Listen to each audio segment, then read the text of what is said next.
안녕하세요. 오만사입니다. 오늘의 사연은 내 친구와 커플하는 남편이 청춘 사업한다는 신우이 이참에 갈라서라고? 라는 내용입니다. 오늘의 사연 시작하겠습니다. 결혼 후 3년째 되던 해에 있었던 일입니다. 저와 남편은 같은 직장에서 만나서 사내 커플로 비밀리에 교제하다가 결혼했습니다. 비밀 교제라고 해봤자 사내에서 친하게 지냈던 직장 동료이자 제 친구 미란이는 남편과 사귀는 전 과정을 모두 알고 있었죠. 결혼 후 바로 임신을 하게 되고 출산하면서 육아휴직을 하고 있을 때였어요. 제 직장 동료 친구인 미란이는 엄마와 함께 둘이서만 살고 있었는데 제가 사는 아파트 바로 앞 건너편으로 이사를 왔습니다. 사실 제가 저희 집 근처로 이사 오라고 많이 거들었어요. 아기 때문에 바깥 출입을 자주 할 수 없었기 때문에 미란이가 근처로 이사 오면 서로 자주 볼 수 있을 것 같았기 때문이었어요. 그런 저의 의사를 미란이가 충분히 반영하고 저희 집 근처로 이사 오게 된 거였죠. 그리고 여기에서 회사로 출근하기도 참 가깝고 편리했습니다. 미란이는 출퇴근용 차를 갖고 있지 않았어요. 자동차 유지비가 만만찮다면서 차라리 그 돈을 아껴서 저축하는 게 낫다고 하던 친구였습니다. 참 검소하고 자기 몸의 사치를 한 번도 부릴 줄 모르는 친구였어요. 악착같이 돈을 모으느라 연애도 결혼도 하지 않겠다고 하더군요. 그래서 미란이는 자기 자동차를 가져본 적이 없었어요.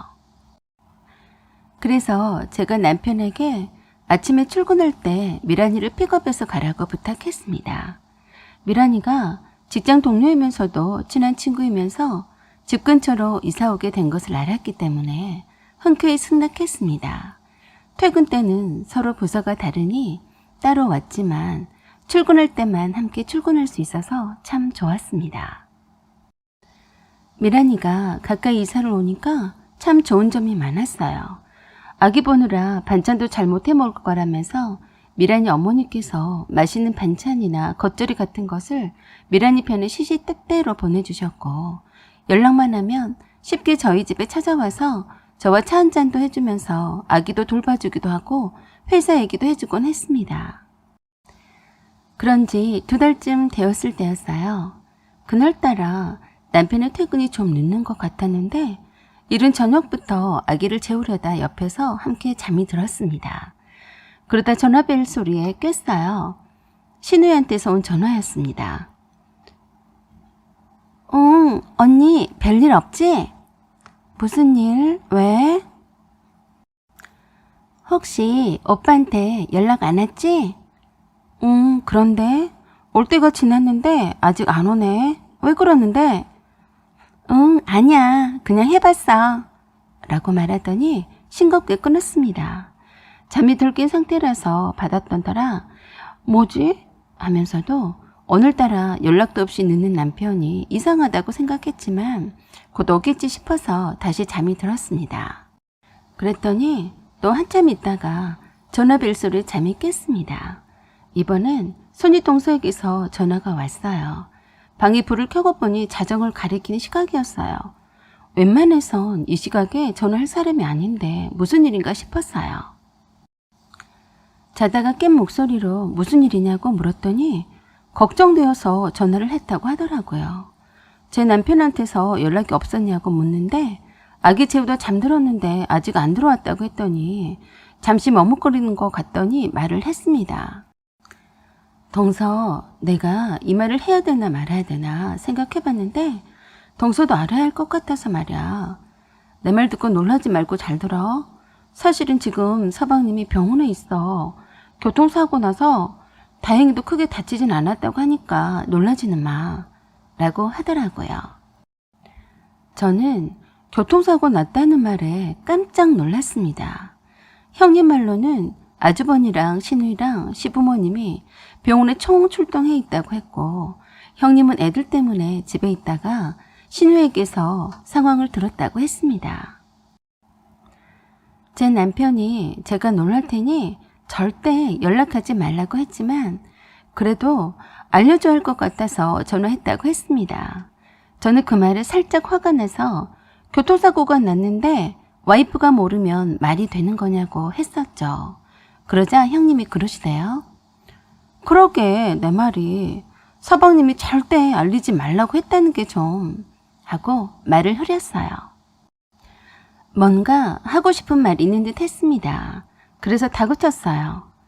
그게 좀 내가 직접 본 게 아니라서 이런 말 하기가 좀 그런데 어차피 나중에 동서가 알게 될 텐데 마음의 준비라도 하고 있으라고 해주는 말인데 하고 상당히 뜸들이시며 답답하게 말을 할까 말까 했습니다.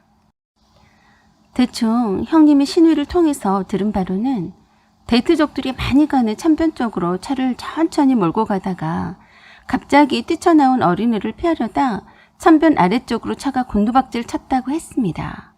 다행히 제 남편은 안전띠를 메고 있어서 타박상 정도로 한 일주일 입원하면 괜찮겠다고 하는데 함께 타고 있던 아가씨는 중상이라고 했습니다. 하필 그 아가씨가 제 남편의 옆자리에 타면서도 안전띠를 메고 있지 않아서 아직도 의식불명이라고 했습니다. 처음엔 제 남편도 기절했었는데 119로 실려가는 도중에 깨어나서 아주버니와 시부모님에게 연락을 해달라고 하고 와이프는 놀라니까 절대 연락하지 말라고 부탁했다네요. 그러면서 형님이 저를 위로했습니다. 천하에 다른 남자들은 다 바람 피워도 우리 서방님만큼은 그럴 사람이 아니라고 생각했는데 세상에 믿을 사람들 없다더니 딱 그 말이 맞네. 너무 속상해하지 말고 내가 한 번씩 연락 줄 테니까 마음 편히 갖고 있어. 난 자네 편이네. 라고 별 뜬금없는 소리를 하셨어요.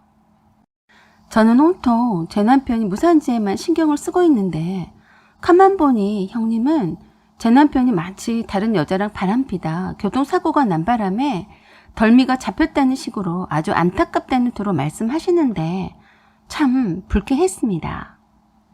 그러면서 신우이가 절대 저에게는 함구하라고 했는데 같은 여자끼리 그런 일을 몰라서야 되겠냐면서 안 되겠다 싶어 말해주는 거라고 했어요.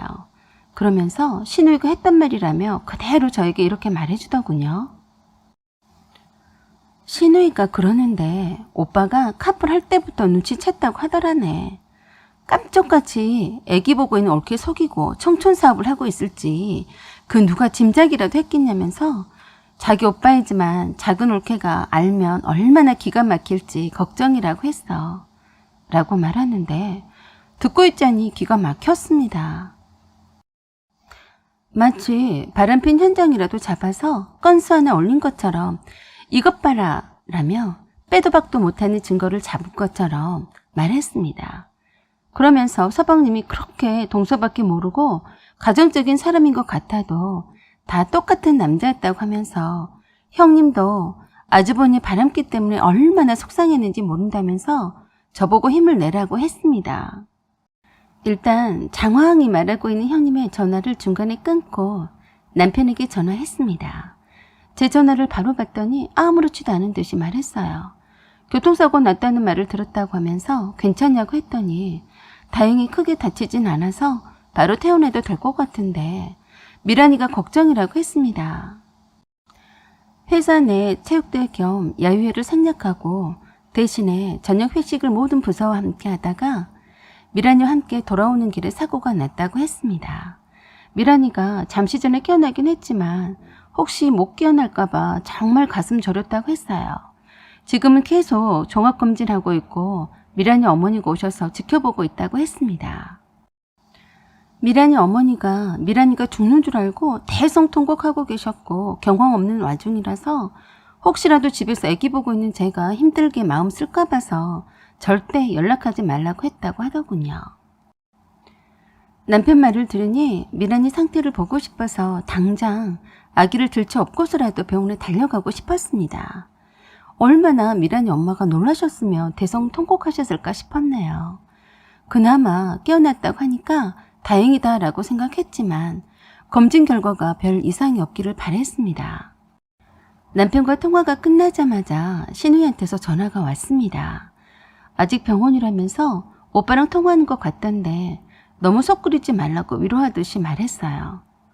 올케 나도 오빠가 남들이 다 한다는 청춘 사업을 할 줄은 몰랐네. 교통사고 나서 응급실에 실려와서야 실제 보고서 나도 알았네. 라고 했어요. 그래서 제가 어처구니 없어서 말했습니다. 청춘 사업? 참, 네. 자네 오빠는 그런 거 모르는 사람이네. 걱정 부드러 말고 아무튼 내 대신 오빠한테 달려가줘서 고마워. 오빠가 크게 다친 데가 없다고 했으니까 다행이야. 했습니다. 저희 뜻밖의 반응에 신우이는 조금 놀라는 눈치였어요. 옳게 오빠가 딴 여자랑 있다가 사고 났는데 괜찮아? 라고 하더라고요. 그래서 제가 그랬네요. 아가씨는 오빠가 바람 피웠으면 좋겠어. 내 걱정을 해주는 것 보니 오빠가 아주 말짱하나 보네. 내 대신 오빠랑 함께 사고 났던 내 친구 미란이가 어떤지나 잘 봐줘. 라고 했어요. 그랬더니 어이없다는 듯이 신우이가 말했습니다. 언니 친구라고? 그럼 오빠가 언니 친구랑 바람 피운 거라고? 세상에. 옳게 아무리 우리 오빠지만 언니 친구랑 바람 핀 거는 나도 용서가 안 되네. 그냥 이참에 갈라서버려. 라고 했습니다. 네, 참 신우의 말이 참 우습더군요. 아주 오빠랑 갈라서기를 오매불망 바란 사람 같네. 어이없네. 라고 속으로 생각했습니다. 그래서 제가 말해주었습니다. 오빠가 바람 피웠는지 어쨌는지는 오빠한테 가서 물어보고 확인해줘. 내 친구는 그럴 애가 아니네. 아가씨가 그렇게 나를 염려해준다면 오빠가 바람핀 증거를 잡아다 줘봐. 그럼 그때 갈라설게. 라고 했어요. 그랬더니 우리 신우이가 하는 말이 가관이 아니었습니다. 옳게 난 내 오빠라고 해서 바람핀 남자는 용서 안 하네. 언니도 오빠 용서하지 마. 뭐하러 이렇게 살아? 그냥 갈라서는 게 좋겠구만. 라고 했습니다. 저는 더 이상 긴 말하기 싫어서 오빠가 바람핀 게 확실하면 그러겠다고 했습니다. 참 퍽이나 제 생각 해주는 듯 하면서 서로 이혼하라고 아예 정용하네요. 참 별꼴이네. 너나 네 남편 거 이혼해라. 라고 했습니다. 아니 세상에 인간들이 딱 여자와 남잔데 남편 차에 젊은 여자 같다면 다 바람핀 건가요? 별꼴을 다 보겠네. 라고 생각했네요. 그래도 기분이 상당히 나빴습니다. 내 친한 친구를 불륜녀로 여기는 것도 그렇고 철석같이 믿고 있는 남편에게 바람 피웠다는 둥 하는 그런 말을 신우이 입에서 들으니 똥물을 뒤집어 쓴 듯 불쾌했습니다. 평소에 오빠가 저밖에 모르고 쩔쩔매는 모습이 질투가 나서 저러나 싶기도 하고 정말 오해할 만한 무언가가 있다 싶기도 했습니다. 그 다음날 친정엄마에게 부탁해서 아기를 봐달라고 하고서 병원으로 찾아갔습니다. 응급실에서 그날 아침에서야 입원실로 옮겼다고 했어요. 남편은 머리와 군데군데 타박상으로 붕대를 붙이고 있었고 목에 기부스를 하고 있었어요. 그리고 갈비뼈에 금이 간 것 말고는 아직 이상이 없다고 했습니다. 그래도 몰골이 말이 아니었어요. 남편은 걱정하지 않아도 된다고만 했어요. 막상 보니까 혹시라도 후유증이 생길까 봐서 걱정이 되었습니다. 그리고 미란이 입원실로 갔는데 미란이는 너무 참혹했습니다. 팔도 부러져서 기부스하고 있었고 얼굴이 못 알아볼 정도로 타박상이 부어 올라 있었어요. 저는 저도 모르게 그 모습을 보고 눈물이 왈칵 쏟아졌습니다. 밤새 병실을 지키던 미란이 어머니는 그래도 특별히 다른 이상 증세가 아직 나타나지 않아서 다행이다 라고 하셨어요. 처음엔 깨어나지 않아서 죽는 줄만 알았답니다. 미란이도 저를 보고는 엷은 미소를 지었어요. 그러면서 말을 하더군요.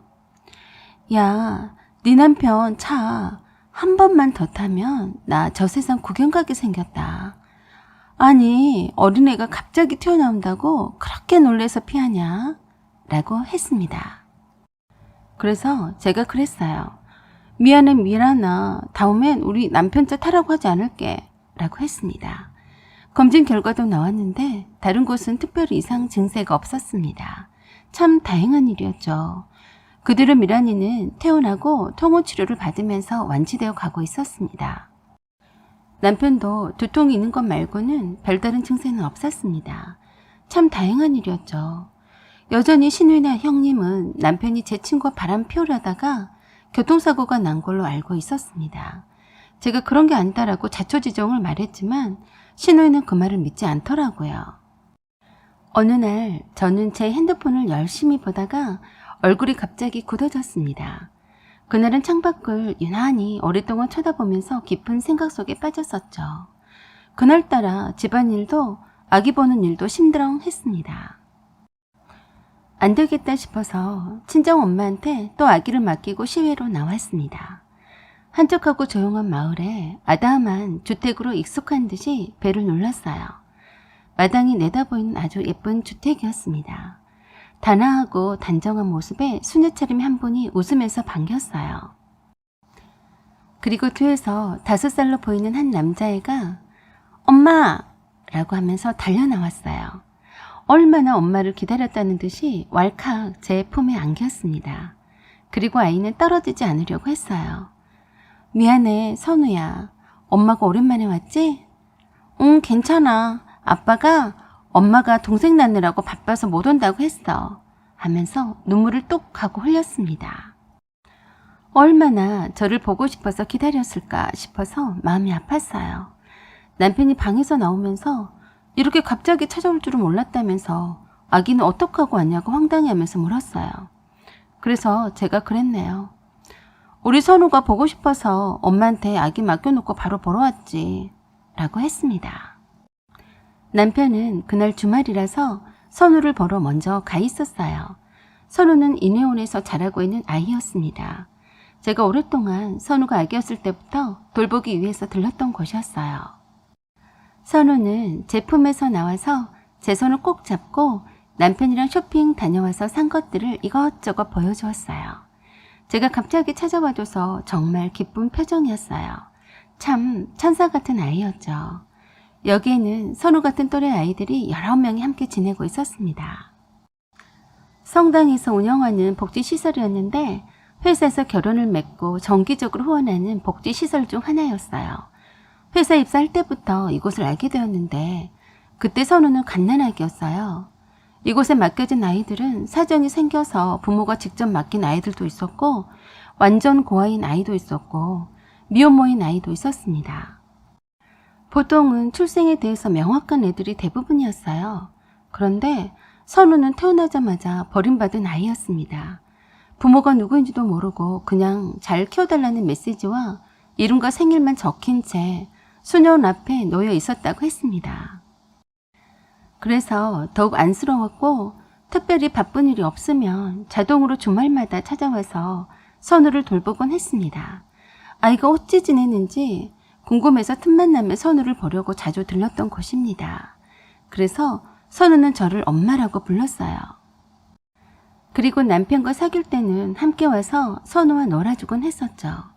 그래서 선우는 남편에게도 아빠라고 불렀습니다. 얼렁뚱땅 선우의 엄마와 아빠가 되었는데 선우는 저와 남편에 대한 애착이 강한 아이였어요. 그래서 항상 마음이 쓰였습니다. 그러다가 제가 임신하고 출산하게 되면서 남편이 혼자 선우를 만나러 왔었어요. 혹시라도 저와 남편이 못 가게 되는 주말이면 미란이에게도 부탁해서 기다리고 있는 선우를 찾아가게끔 했어요. 그래야 마음이 놓이곤 했었네요.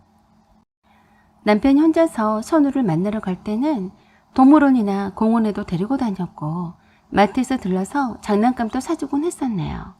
그런데 그런 모습을 신우이가 우연하게 보게 되었던 모양입니다. 선우랑 함께 있는 모습이 부자 사이처럼 친밀했고 무엇보다 선우가 남편에게 아빠라고 부르는 걸 보고서 남편이 저 몰래 두 집 살림하는 것인 줄 오해했던 겁니다. 신우이가 남편과 선우랑 함께 다정하게 있는 모습을 찍었던 것을 저에게 보내왔더군요. 그래서 오늘은 선우 데리고 가까운 공원에 산책 갔습니다. 그리고 남편과 함께 선우를 가운데 두고 셀카 사진을 여러 장 찍어서 인스타에 올렸습니다.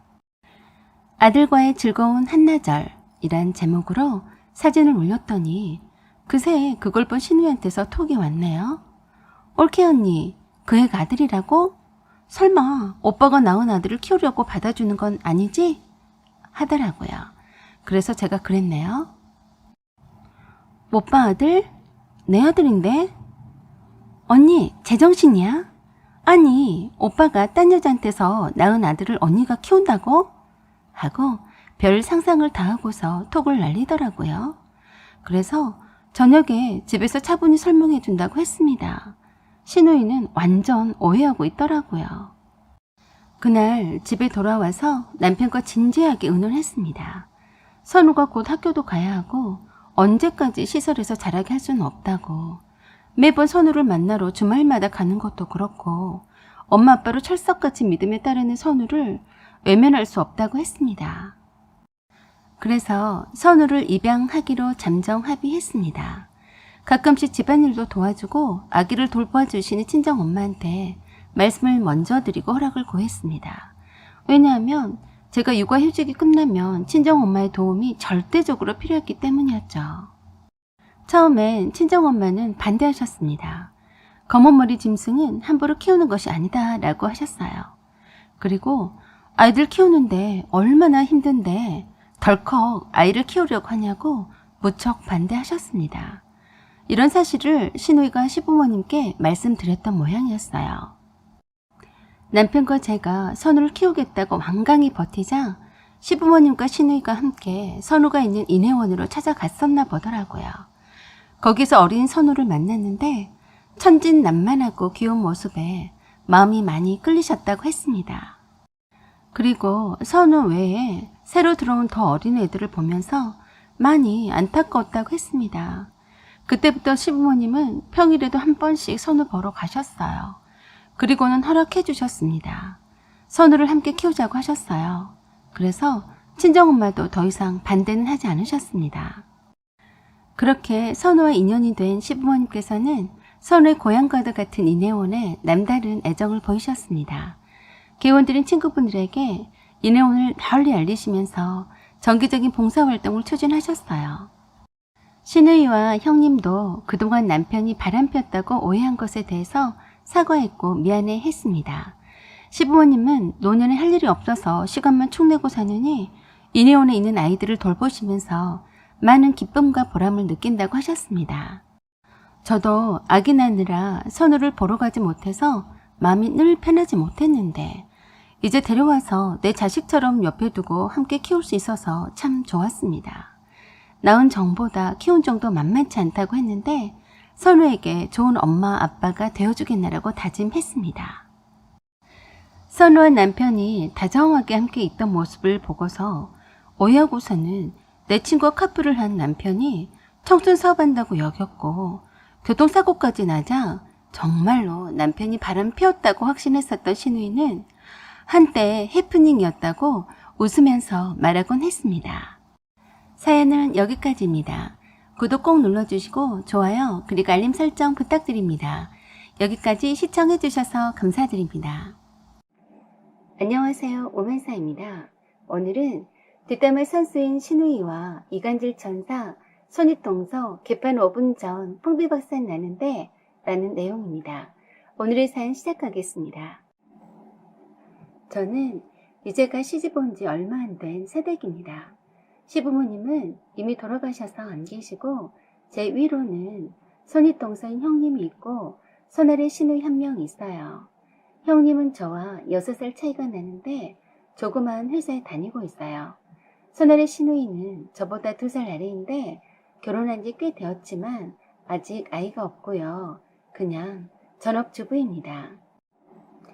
문제는 형님과 신우이가 너무나 쿵짝이 잘 맞는다는 거예요.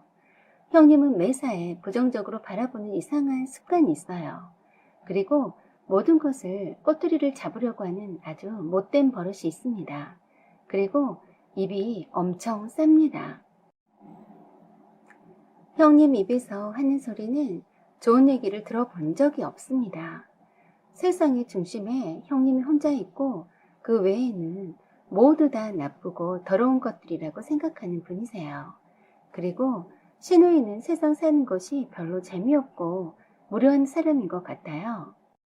특별히 하는 일도 없이 집에서만 빈둥빈둥 노는 것이 하루 일과여서 그런지 남의 뒷담화하는 것이 세상 낙인 사람입니다.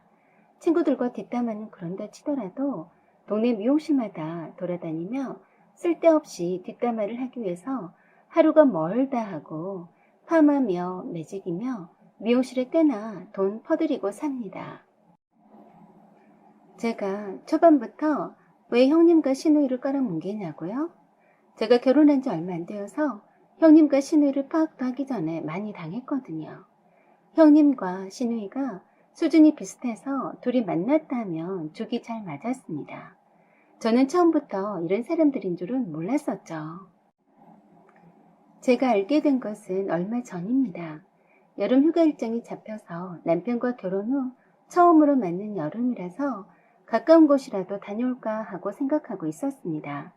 이곳저곳을 검색하던 중에 변산 쪽에 아름다운 펜션이 눈에 띄더라고요.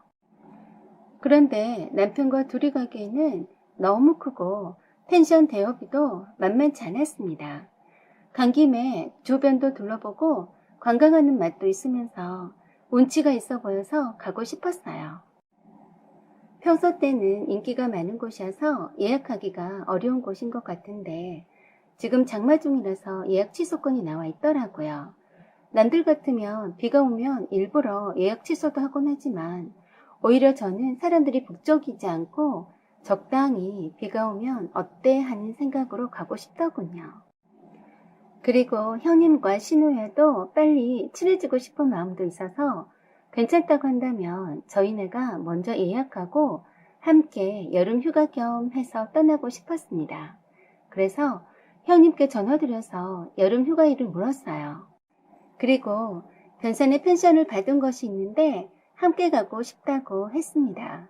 그랬더니 좋아할 줄 알았는데 대번에 하는 말이 가고 싶으면 둘이 다녀올 것이지 지금 날씨도 좋지 않은데 누가 가겠냐고 하시더라고요.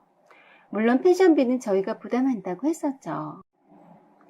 이런 지하에 거절하는 느낌이라 좀 무안했는데 약간 여름 휴가일이 비슷한지라 갈까 말까 망설이는 것 같았습니다. 그래서 그럼 아가씨네도 어쩐지 물어보고 다시 전화드린다고 했더니 하는 말이 대뜸 아가씨 안 갈 거네 하더라고요. 그래서 왜요 형님? 이라고 했더니 아무튼 틀림없이 안 간다고 할 거야. 갈 리가 없지. 자네랑 가자고 하면 안 갈 게 뻔해. 정 안 믿기면 전화해보든지 했어요. 제가 모르는 무슨 속사정이 있나 해서 물었더니 대답은 하지 않으면서 자기도 결심한 듯이 가지 않겠다고 하더라고요. 저는 좋은 뜻으로 제안한 건데 기분이 썩 좋지 않았지만 티를 내고 싶지 않더라고요. 아주버니랑 상의도 한 번도 해보지도 않고 가지 않겠다고 하고 아가씨도 저랑 가면 가지 않을 거라니 제가 아니면 간단 소린데 참 기분이 묘하게 나빠졌지만 참았습니다.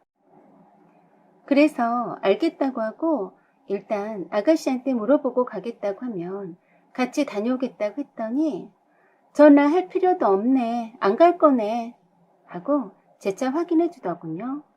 그냥 네 알겠어요 하고 끊었어요. 기분이 별로였지만 두고 보자 했습니다. 그리고 아가씨한테 전화 걸어서 여차여차 했더니 바로 가고 싶다고 하더라고요. 형님 말로는 가지 않을 거라더니 좀 웃겼어요. 형님은 가지 않겠다고 했노라고 하고 그렇게 시누이네랑 저희 부부만 변산으로 여행 가기로 했습니다. 형님 말과는 다르게 시누이가 의외로 흔쾌히 동의했고 신나 보였어요. 그렇잖아도 답답해서 어디론가 다녀오고 싶었다고 하더라고요. 그리고 며칠이 지난 후에 형님에게서 전화가 왔습니다. 아마도 시누이와 통화한 모양이었어요. 자네는 속도 좋네. 나 같은 시누이랑 절대 함께 안 가네. 무슨 좋은 소리를 들으려고 가려고 하나 하더라고요. 그래서 왜 그렇게 생각하느냐고 했더니 하도 답답해서 말해주는 거라면서 일러주더군요. 시누이가 결혼하기 전부터 저에 대해서 엄청 좋지 않은 소리를 많이 했다고 했습니다. 얼마 전에 통화했는데도 저희네랑 여행 간다고 하면서도 저에 대해서 흉을 계속 보더라네요. 그런데도 속도 없이 함께 가고 싶냐고요. 뜻밖의 말이라 구체적으로 어떤 흉을 보더냐고 물었더니 자기가 했단 말을 하지 말라면서 말을 꺼냈어요. 결혼 전에는 이 남자 저 남자 안 고쳐간 남자가 없는 것 같다고 했다네요. 분명히 처녀가 아닐 거라면서요. 절대 결혼 반대했었답니다. 자기 오빠를 속여서 한 사기 결혼했다고 볼 때마다 흉을 봤다네요. 그리고 형님네 집에 와서도 아주버니 앞에서도 제 흉을 처음부터 끝까지 봤다네요. 제가 들으면 너무 화날까봐 말을 못하겠다고 하더라고요. 아주버니도 엉덩이만 붙였다 하면 시누이가 제 흉을 보니까 정말로 제가 나쁜 여자인 줄 알고 있다고 했습니다. 하다못해 제가 제 몸무게까지도 속인다고 흉을 봤다네요. 제가 하는 말 모두가 다 거짓이라고 했답니다. 그래서 제가 형님에게 물었어요.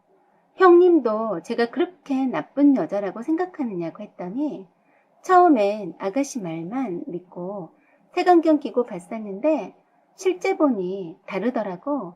그래서 말해준 거라고 했습니다. 아가씨가 동서를 얼마나 우습게 보고 있는데 그런 사람과 함께 여행을 가고 싶냐고 어이없다고 했습니다. 형님도 제가 정말 가짜다는 듯이 비웃는 듯 보였습니다. 시누이가 진짜로 그런 흉을 받는지 안 받는지는 모르겠지만 굳이 저한테 전달하는 것 보니 제가 정말 우습다고 말하고 싶은 것 같아서 불쾌했습니다. 형님과 통화한 후에 참 기분이 더러웠어요. 흉을 본 시누이나 흉을 봤다고 고스란히 일부러 전해준 형님이나 정말 우습더군요. 시누이가 흉을 볼 때 혼자서만 흉을 봤겠습니까? 흉을 함께 봤으면서 마치 시누이 혼자서 흉을 본 것처럼 말한 것도 우스웠어요. 예상 밖으로 형님만 빼놓고 여행 갈 것 같으니까 약이 올라서 일부러 시누이가 흉본 얘기를 해준 것 보니 형님 인성도 참 그렇고 그렇구나 생각했습니다. 그러나 저러나 시누이는 나하고 무슨 원수가 졌다고 못 잡아먹어서 안달하며 흉을 여기저기 보고 다니는지 모르겠네요. 저는 시부모님도 안 계시고 해서 시누이하고는 정말 잘 지내고 싶었어요. 자기 오빠를 걱정해주는 건 알겠지만 도가 지나쳐서 저를 완전 나쁜 여자로 매도해서 흉을 보고 다닌다는 것은 가만히 두고 볼 수 없는 노릇이었습니다. 형님과 아주버니 앞에서도 그렇게 흉을 봤다니 다른 친척 어른들한테도 뻔할 것 같았습니다. 그래서 시누이한테 저녁 때 잠깐 보자고 했습니다. 괜히 할 얘기가 있으니 먼저 오라고 했습니다. 집이 가까이 살았기 때문에 쉽게 올 수가 있었죠. 시누이는 여행 갈 준비 때문에 부르는 줄 알고 왔더라고요. 저는 바로 직설적으로 물었어요. 내가 사기쳐서 오빠랑 결혼했냐고요. 처음에 깜짝 놀라더니 오리발 내밀었습니다. 그런 적 없다고요. 그런 말을 한 적이 있냐고 묻는 게 아니라 그렇게 생각하느냐고 다시 물었더니 작은 오빠가 그렇게 말했다고 했습니다. 결혼 전에 하도 남자들이 많이 꼬여서 작은 오빠가 언니랑 결혼을 할지 말지 고민을 했다고 하더군요. 작은 오빠의 로망은 처녀와 결혼하는 게 꿈이었다고 늘상 말했다고 했어요. 그런데 막상 올케랑 결혼하고 나서는 처녀가 아닌 것 같다고 해서 사기 당한 것 같다고 했다네요.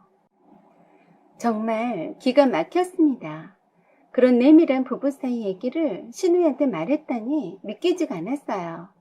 저는 바로 남편에게 지금 당장 빨리 오라고 했습니다. 그날따라 퇴근이 늦더라고요. 시누이 말을 들으니 눈이 뒤집혔습니다. 설령 내가 처녀가 아닌 것 같은 의심이 든다 해도 그런 얘기를 자기 동생한테까지 해서 얼마나 옳기가 우스웠으면 사기 결혼했다고 노래를 부르고 다닐까 했습니다. 정말 분노가 치밀어 올랐어요. 그리고 감히 내 앞에서 눈 똑바로 뜨고 쳐다보면서 말하는 시누의 태도도 용납할 수 없었습니다. 그래서 아주버니한테나 형님한테 가서 엉덩이만 붙였다 하면 속여서 결혼했다고 흉을 봤냐고 했더니 그런 적 없다고 팔쩍 뛰었습니다. 누가 그러더냐며 발뺌을 하더라고요. 그래서 제가 그랬습니다. 아가씨, 처녀가 무슨 보물이야? 그리고 아가씨는 지금 사는 아가씨 남편이 두 번째였잖아. 처녀로 결혼한 것 아니었네? 첫 번째 남편과 동거하다가 혼인신고 전에 헤어지고 처녀라고 속이고 결혼한 걸로 알고 있는데 아니었어? 아가씨야말로 사기 결혼 아닌가?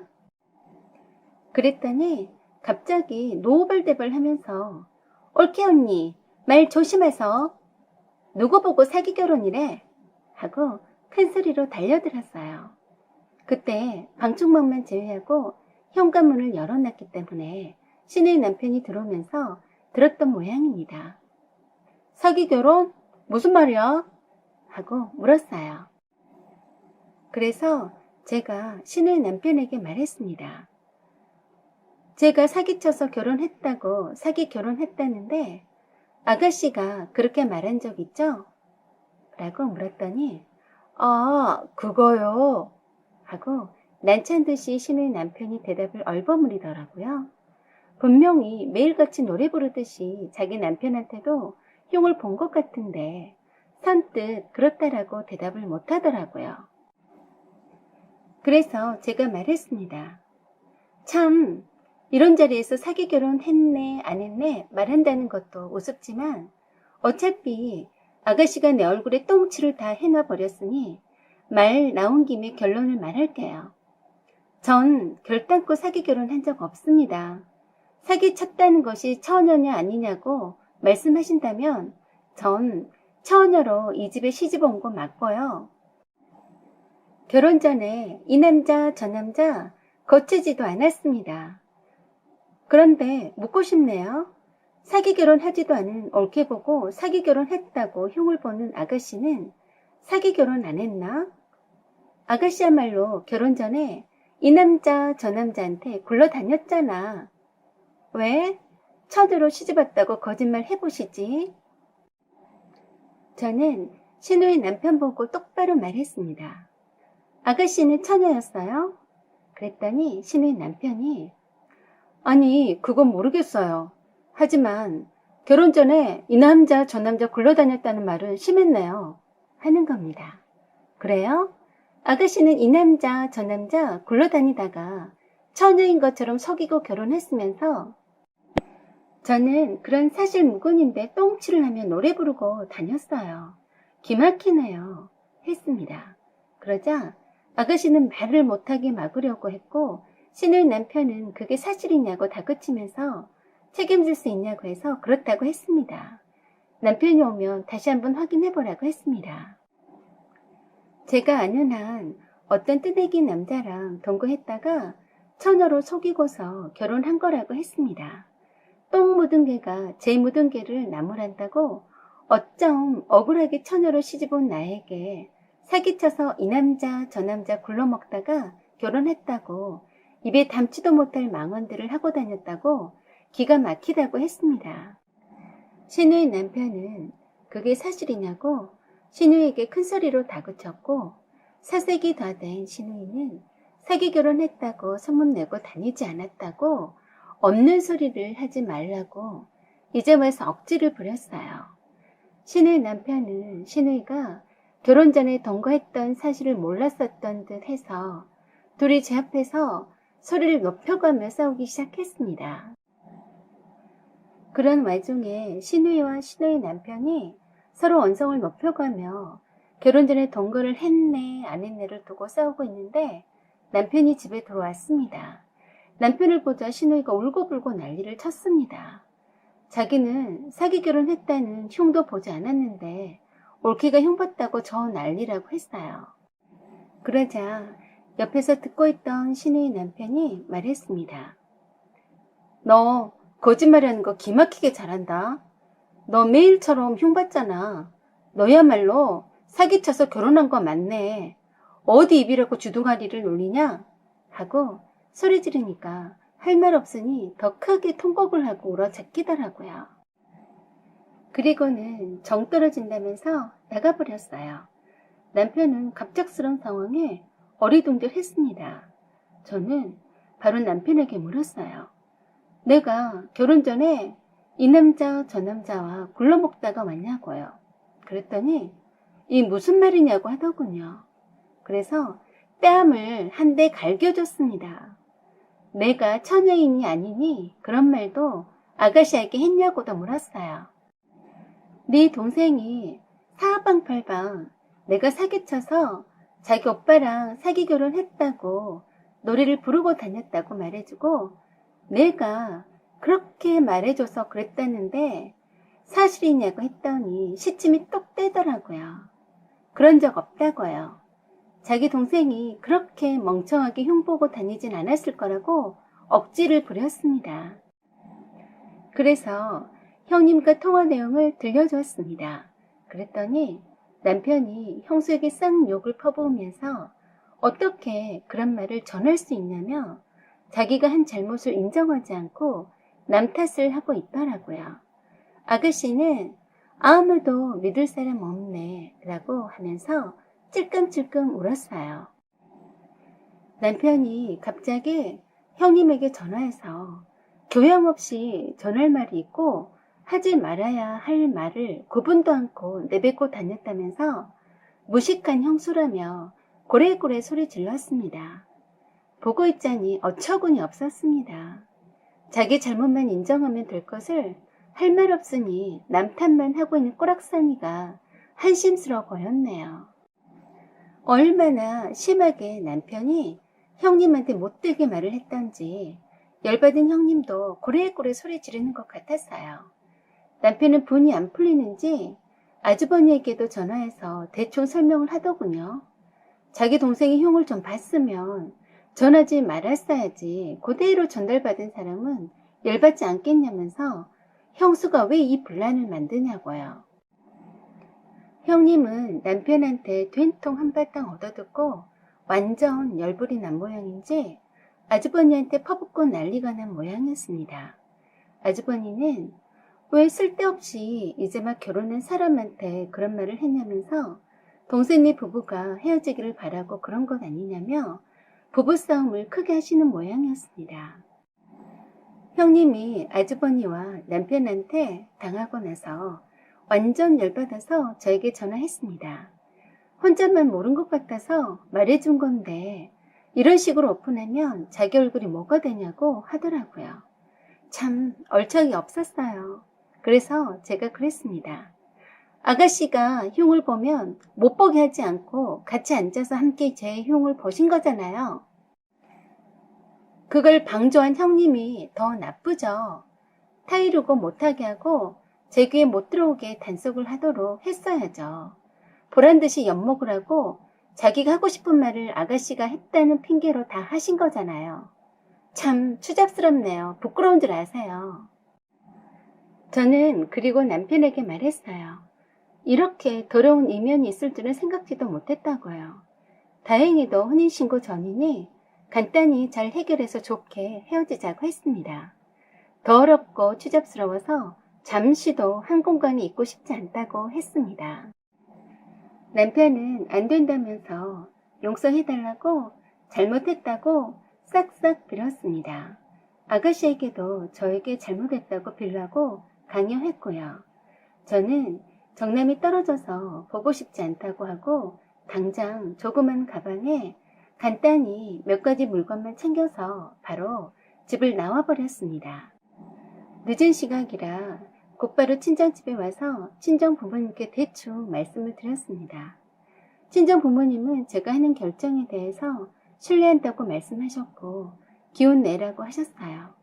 좀 더 나은 삶을 살기 위해서 겪는 과정이라며 기죽지 말라고 하셨습니다.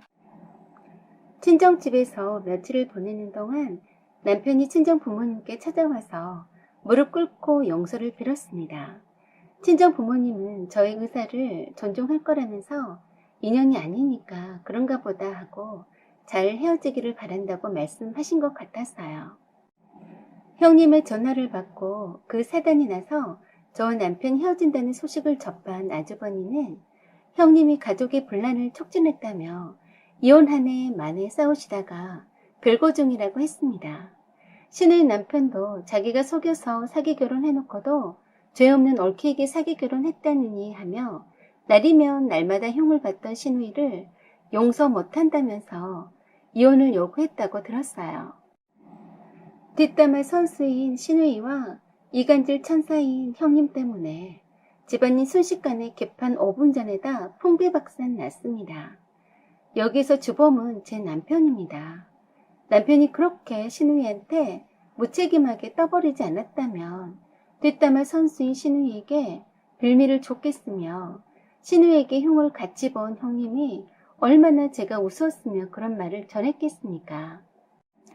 그래서 제 남편을 절대 용서하지 않습니다. 트럭 한 대로 신혼살림을 다 옮겼고 패물이며 결혼 때 교환했던 거 그대로 돌려주고 돌려받았습니다. 하마터면 남편의 실체를 모르고 넘어갈 뻔했습니다. 어찌됐건 형님의 그 천사를 가장한 이간질 때문에 본 모습을 잘 보게 되었네요. 사연은 여기까지입니다. 여러분의 생각과 의견을 댓글로 달아주세요. 구독 꼭 눌러주시고 좋아요 그리고 알림 설정 부탁드려요. 여기까지 시청해주셔서 감사드립니다. 항상 좋은 일 되세요. 안녕하세요. 오면사입니다. 오늘은 외사촌 오빠의 결혼식에 갔다가 못 볼 것을 보고 결혼식 엎어버렸습니다. 입니다. 오늘의 사연 읽어드리겠습니다. 제가 당한 기막힌 사연입니다. 재작년에 연인 사이였던 남친과 헤어졌어요. 3년을 사귀었었고 결혼까지 생각할 만큼 사랑했던 사람이었어요. 그런 그가 나를 놔두고 한눈 팔리라고는 전혀 예상치 못했습니다. 그는 내가 아는 한 착한 사람이라고 생각했었기 때문이죠. 마냥 착하기만 하진 않았고 사회 이슈나 정치에도 관심이 많았고 특히 약자에 대한 배려를 위해 고군분투하는 자칭 인권 변호사였습니다. 스스로 개념 있는 변호사로 지칭했었죠. 그때 남친은 참 그럴싸해 보여서 저는 그런 남친이 매우 마음에 들었습니다. 술도 잘 못 마셔서 친구들 사이에선 제일 먼저 취해서 엎어져 자곤 했지만 그것마저도 싫진 않았습니다. 제 아버지가 술을 엄청 좋아하는 애주가여서 엄마가 마음고생 많이 한 걸 봐왔기 때문에 평소에도 술 좋아하고 놀기 좋아하는 남자들이 그리 좋아 보이진 않았거든요. 허우대만 멀쩡하고 속빈 강정 같은 남자들 많은데 남친은 발랑 까지지도 않고 맑고 순수한 영혼이라고 생각했는데 그게 아니라 멍충이 바보였었네요. 제가 잘못 봐도 한참 잘못 본 거였어요. 어느 날 남친이 자기가 무슨 정의의 사도나 되는 것처럼 가엾은 술집 살롱에서 일하는 도우미 아가씨에 대해서 얘기를 했어요. 저는 전혀 관심도 없는데 불쌍하다고 그 수렁석에서 구해주고 싶다나 어쩌고 저쩌고 하길래 또 시작이네 싶었어요. 남친은 동창 친구들 모임에 나갔다가 뜻이 맞는 애들끼리 2차로 가자고 해서 마다했는데 뻔히 도움이 끼고 놀려는 걸 알기 때문에 빠지려고 했답니다. 그렇지만 친구들이 반강제로 끌려오다시피 했다고 하더군요. 친구 중에 돈 펑펑 쓰는 물주가 있어서 그날도 도움이 끼고 술 한잔씩 했다네요. 눈치 봐서 빠져나갈 요량으로 술은 입에도 대지 않고 있었고 친구들은 이미 한 잔씩 걸친 상태로 자기네들끼리 떠들며 이야기하느라 바쁘더래요. 그런데 도우미 중 한 여자가 옆에 다가와 앉더랍니다. 순진해 보인 생김새가 도우미를 할 사람 같진 않아 보였다네요. 처음엔 별로 대화를 나누고 싶진 않았는데 묘하게 그 여자의 하는 말에 빠져들더랍니다. 처량하게 슬픈 눈을 반쯤 내리깔면서 여기 오고 싶어서 온 게 아니고 강제로 끌려오다시피 한 거라면서 한숨을 쉬더래요. 원래 집안이 부유했었는데 아버지 사업이 망하면서 사채빚이 졌다면서 사채업자들에게 빚도촉에 시달리니까 마지못해 팔려오다시피 해서 어쩔 수 없이 도우미하면서 본 돈 몽땅 빚 갚는 데 들어가고 있다고 했답니다. 아버지 빚 다 갚기 전에는 여기서 빠져나갈 수 없다고 했다면서 세상에 그렇게 불쌍한 여자도 다 있더라고 했어요. 그러면서 부모님 모르게 술집 도우미 짓을 하는데 어디다 도움 요청할 곳도 없어서 갚아야 할 빚은 줄어들지 않고 있는데 도망가고 싶지만 도망갈 데도 없다고 했다네요. 남친은 왜 진작 빚이 그 지경으로 감당이 안 될 정도이면 파산 신청이나 개인 회생 절차를 밟지 않았냐고 반문하면서 물었는데 아버지 사업 일이라서 잘 모른다고 얼버무리더랍니다. 그래서 남친은 아마도 연대보증을 섰기 때문에 파산 신청을 해도 소용없었나 하고 갸우뚱했다네요. 그러면서 변호사이니까 혹시라도 법률적인 일로 상담 문의할 수 있겠냐고 하면서 명함을 달라고 해서 주고 나왔다고 했습니다. 그 뒤로 남친은 그 여자가 연락해와서 몇 번 만나면서 급속도로 친해졌다고 했어요. 순진하고 착한 아가씨인데 주변에 아무도 도와주는 사람이 없어서 사채업자가 포주처럼 감시를 하고 도우미로 술집들을 이리저리 돌리니 도와주고 싶었다고 했어요. 비가 억수로 떨어지는 어느 날 밤에 도우미 노릇을 더 이상 할 수 없어서 도망쳐 나왔다고 했대요. 갈 곳이 없어서 왔다고 도와달라며 어떻게 알았는지 남친 오피스텔로 찾아왔답니다. 이 멍충이 남친은 그 말에 깜빡 속아서 혼자 살고 있는 오피스텔로 들어오게 했고 그때부터 저 몰래 동거 아닌 동거가 시작되었다고 했어요. 그렇게 동거 아닌 동거가 리얼 동거로 변하게 되는 데는 얼마 걸리진 않았대요. 그때부터 바보 남친은 그 여자 물주가 되었습니다. 어떻게 해서 남친의 혼을 쏙 빼놓았는지 남친은 도우미한테 푹 빠져 있더라고요. 정말 이렇게 멍청하고 부족한 사람인 줄 몰랐습니다. 제가 남친 오피스텔로 찾아가 보지 않았더라면 남친이 정말로 바빠서 만나주지 않는 걸로 생각했을 겁니다. 남친이 바쁠 것 같아서 저녁거리 간단히 장봐와서 반찬이나 해놓고서 잠깐 기다려 볼 생각으로 남친 오피스텔에 비번 따고 들어갔습니다. 정말로 뜻밖의 웬 여자가 자기 집인 양 있어서 잘못 들어왔는 줄 알았네요. 그런데 남친 오피스텔이 맞더라고요. 저는 누구세요? 하니까 당신이야말로 누군데 함부로 들어와요? 하더군요. 그리고 우린 서로 어디서 많이 본 듯한 얼굴임을 바로 알아차렸습니다. 야, 너 영미 아니니? 그래, 수키? 그랬습니다. 세상에 고등학교 동창이었어요. 그런데 수키, 너 여기서 뭐하니? 여기 내 남친 집인데? 했더니 네 남친이라고? 어떡하니? 내 애인 집인데? 나 여기서 살고 있는데? 하는 거였습니다. 정말 기가 막히더라고요. 남친 집에 여자가 자기 집인 양 있는 것도 뒤로 나자빠질 사건인데 바로 그 여자가 하필 일진 중의 일진으로 악명 높았던 깡패 나부랭이 수키다니요. 세상에 이런 일이. 네 남친이었어? 정말 웃겨.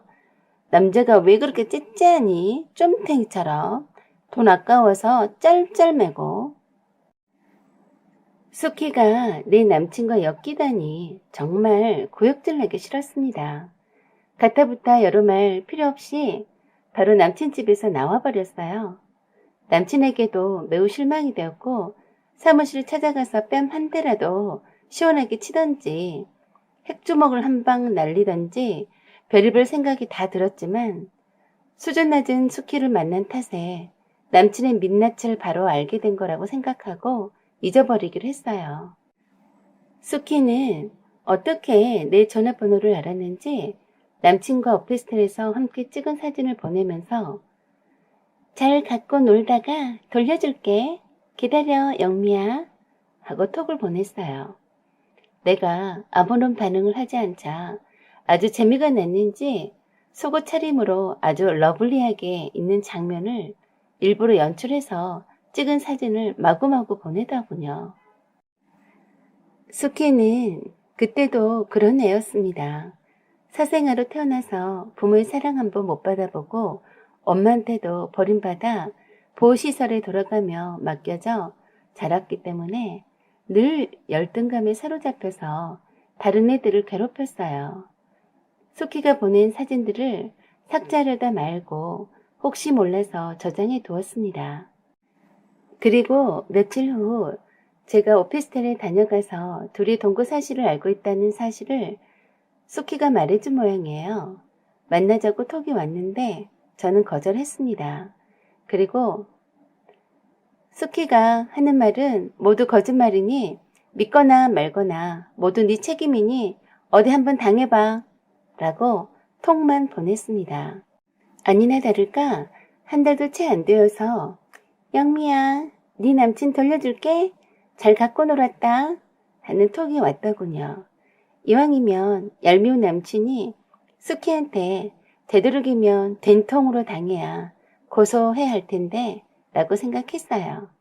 얼마 지나지 않아서 전 남친한테서 전화가 왔어요. 수키가 어디 있는지 짐작가는 데가 있는가 물어보더라고요. 역시나 수키는 제대로 한 건 하고 사라졌더라고요. 주말에 수면제 타서 먹여서 잠자는 동안 전남친 지갑에 있는 신용카드로 백화점 기금속 코너에서 할부로 죄다 사재겼고 오피스텔 보증금 증액으로 보태려고 찾아놓은 적금 턴 돈도 어떻게 신용카드 출금 비번을 알아내는지 빼서 몽땅 가져갔다네요. 그래서 제가 어머 수키가 정말 좋아했나 보네. 그 정도로만 헤쳐먹은 것 보니 하고 말해주었습니다. 혹시라도 연락이 오면 경찰에 신고했다고 전해달라고 했어요. 쌤통이다 라고 생각했습니다. 그런 후 1년이 지난 어느 날에 외사촌 오빠 결혼식에 가게 되었습니다. 그날따라 엄마가 자기 자식 결혼식 마냥 들떠서 일찌감치 서두르셔서 이른 시각에 예식장에 도착했어요. 신랑 신부도 이제 막 도착해서 신부 대기실에 있었어요. 우리 식구들은 누구랄 것도 없이 아름다운 신부가 어떤 사람인지 궁금해서 오르르 몰려갔습니다. 신부보다 먼저 사촌 오빠한테 달려가서 축하한다고 전해주고 신부를 쳐다봤어요. 눈이 딱 마주쳤는데 저는 입을 딱 벌리고 말았네요. 나도 모르게 오마이갓! 이게 누구야? 너 수키 맞지? 저는 순간 외사촌 오빠를 쳐다봤어요. 이 여자랑 결혼한다고?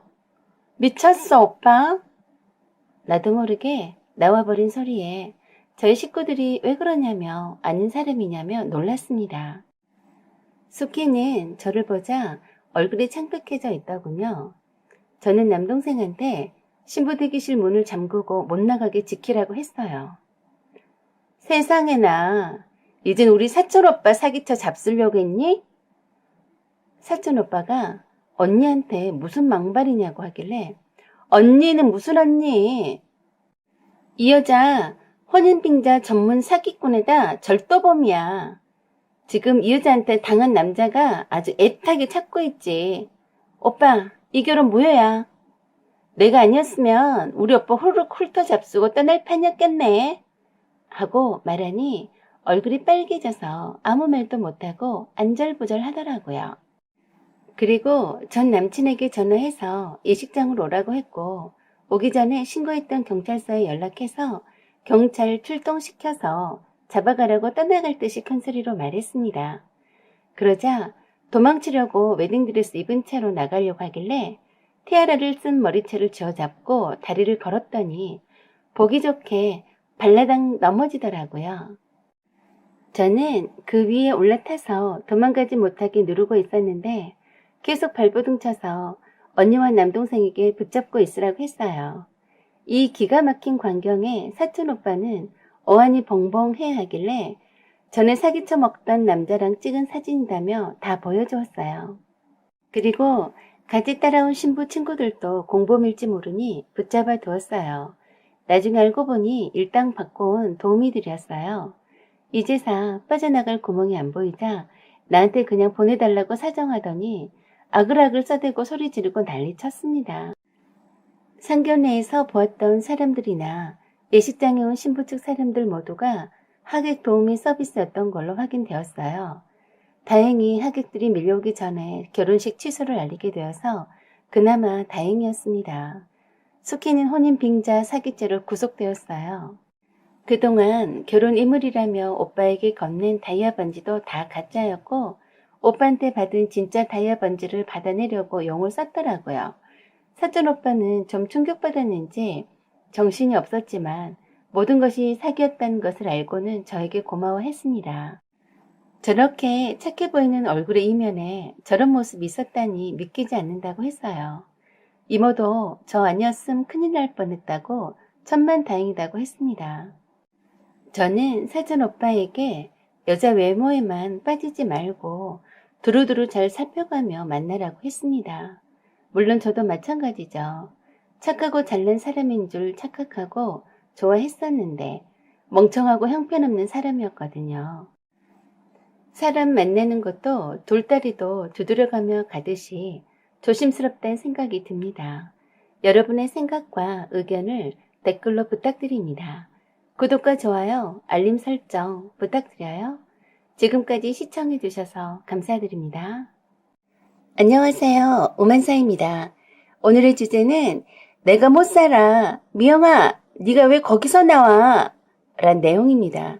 오늘의 사연 시작하겠습니다. 오늘 이 이야기를 어떻게 풀어놓아야 할지 마음이 먼저 먹먹합니다. 대학 동창인 내 친구 미영이에 관한 얘기입니다. 미영이는 같은 과 미대에서 만났어요. 유난히도 얼굴이 하얗고 여리여리해 보여서 눈에 띄던 애였습니다. 우리 과 신입생 신고식 때 선배님들 사이에서 미영이를 보고서 화장했네 안 했네로 화제를 낳으며 재미삼아 투표를 할 만큼 휜 피부에다 이목구비가 뚜렷해서 화장을 안 한 수수한 맨 얼굴인데도 화장을 진하게 하고 다니는 줄 착각할 정도였습니다. 선배들 사이에선 신입생 퀸으로 등극했고 어떻게 소문이 났는지 다른 과에서도 선배 언니들이 미영이를 보러 오기도 했었네요. 저도 미영이가 눈에 띄고 특이해서 다가가서 친해졌습니다. 송승헌처럼 눈썹도 진하고 길었고 머리카락 숱도 어찌나 많고 칠흑 같은지 부러운 게 한두 가지가 아닌데 정작 본인만 모르고 있었죠. 미영이는 이 모든 게 콤플렉스라고 해서 늘 싫어했습니다. 산적처럼 눈썹이 짙고 숱이 많아서 일주일에 한 번씩은 꼭 커팅을 해줘야 하고 눈도 큰 데다가 진한 눈썹 때문에 이목이 집중되어서 힐끗힐끗 쳐다보는 것도 싫었고 무엇보다도 처음 본 사람들이 인상이 강하다고 하니까 늘 신경이 쓰인다고 했습니다. 그리고 머리숱이 많고 흑색깔이 진해서 파마 머리는 엄두도 못 낸다고 했어요. 미영이 자신은 자기가 얼마나 이쁜 애인 줄은 정말 모르는 것 같았습니다.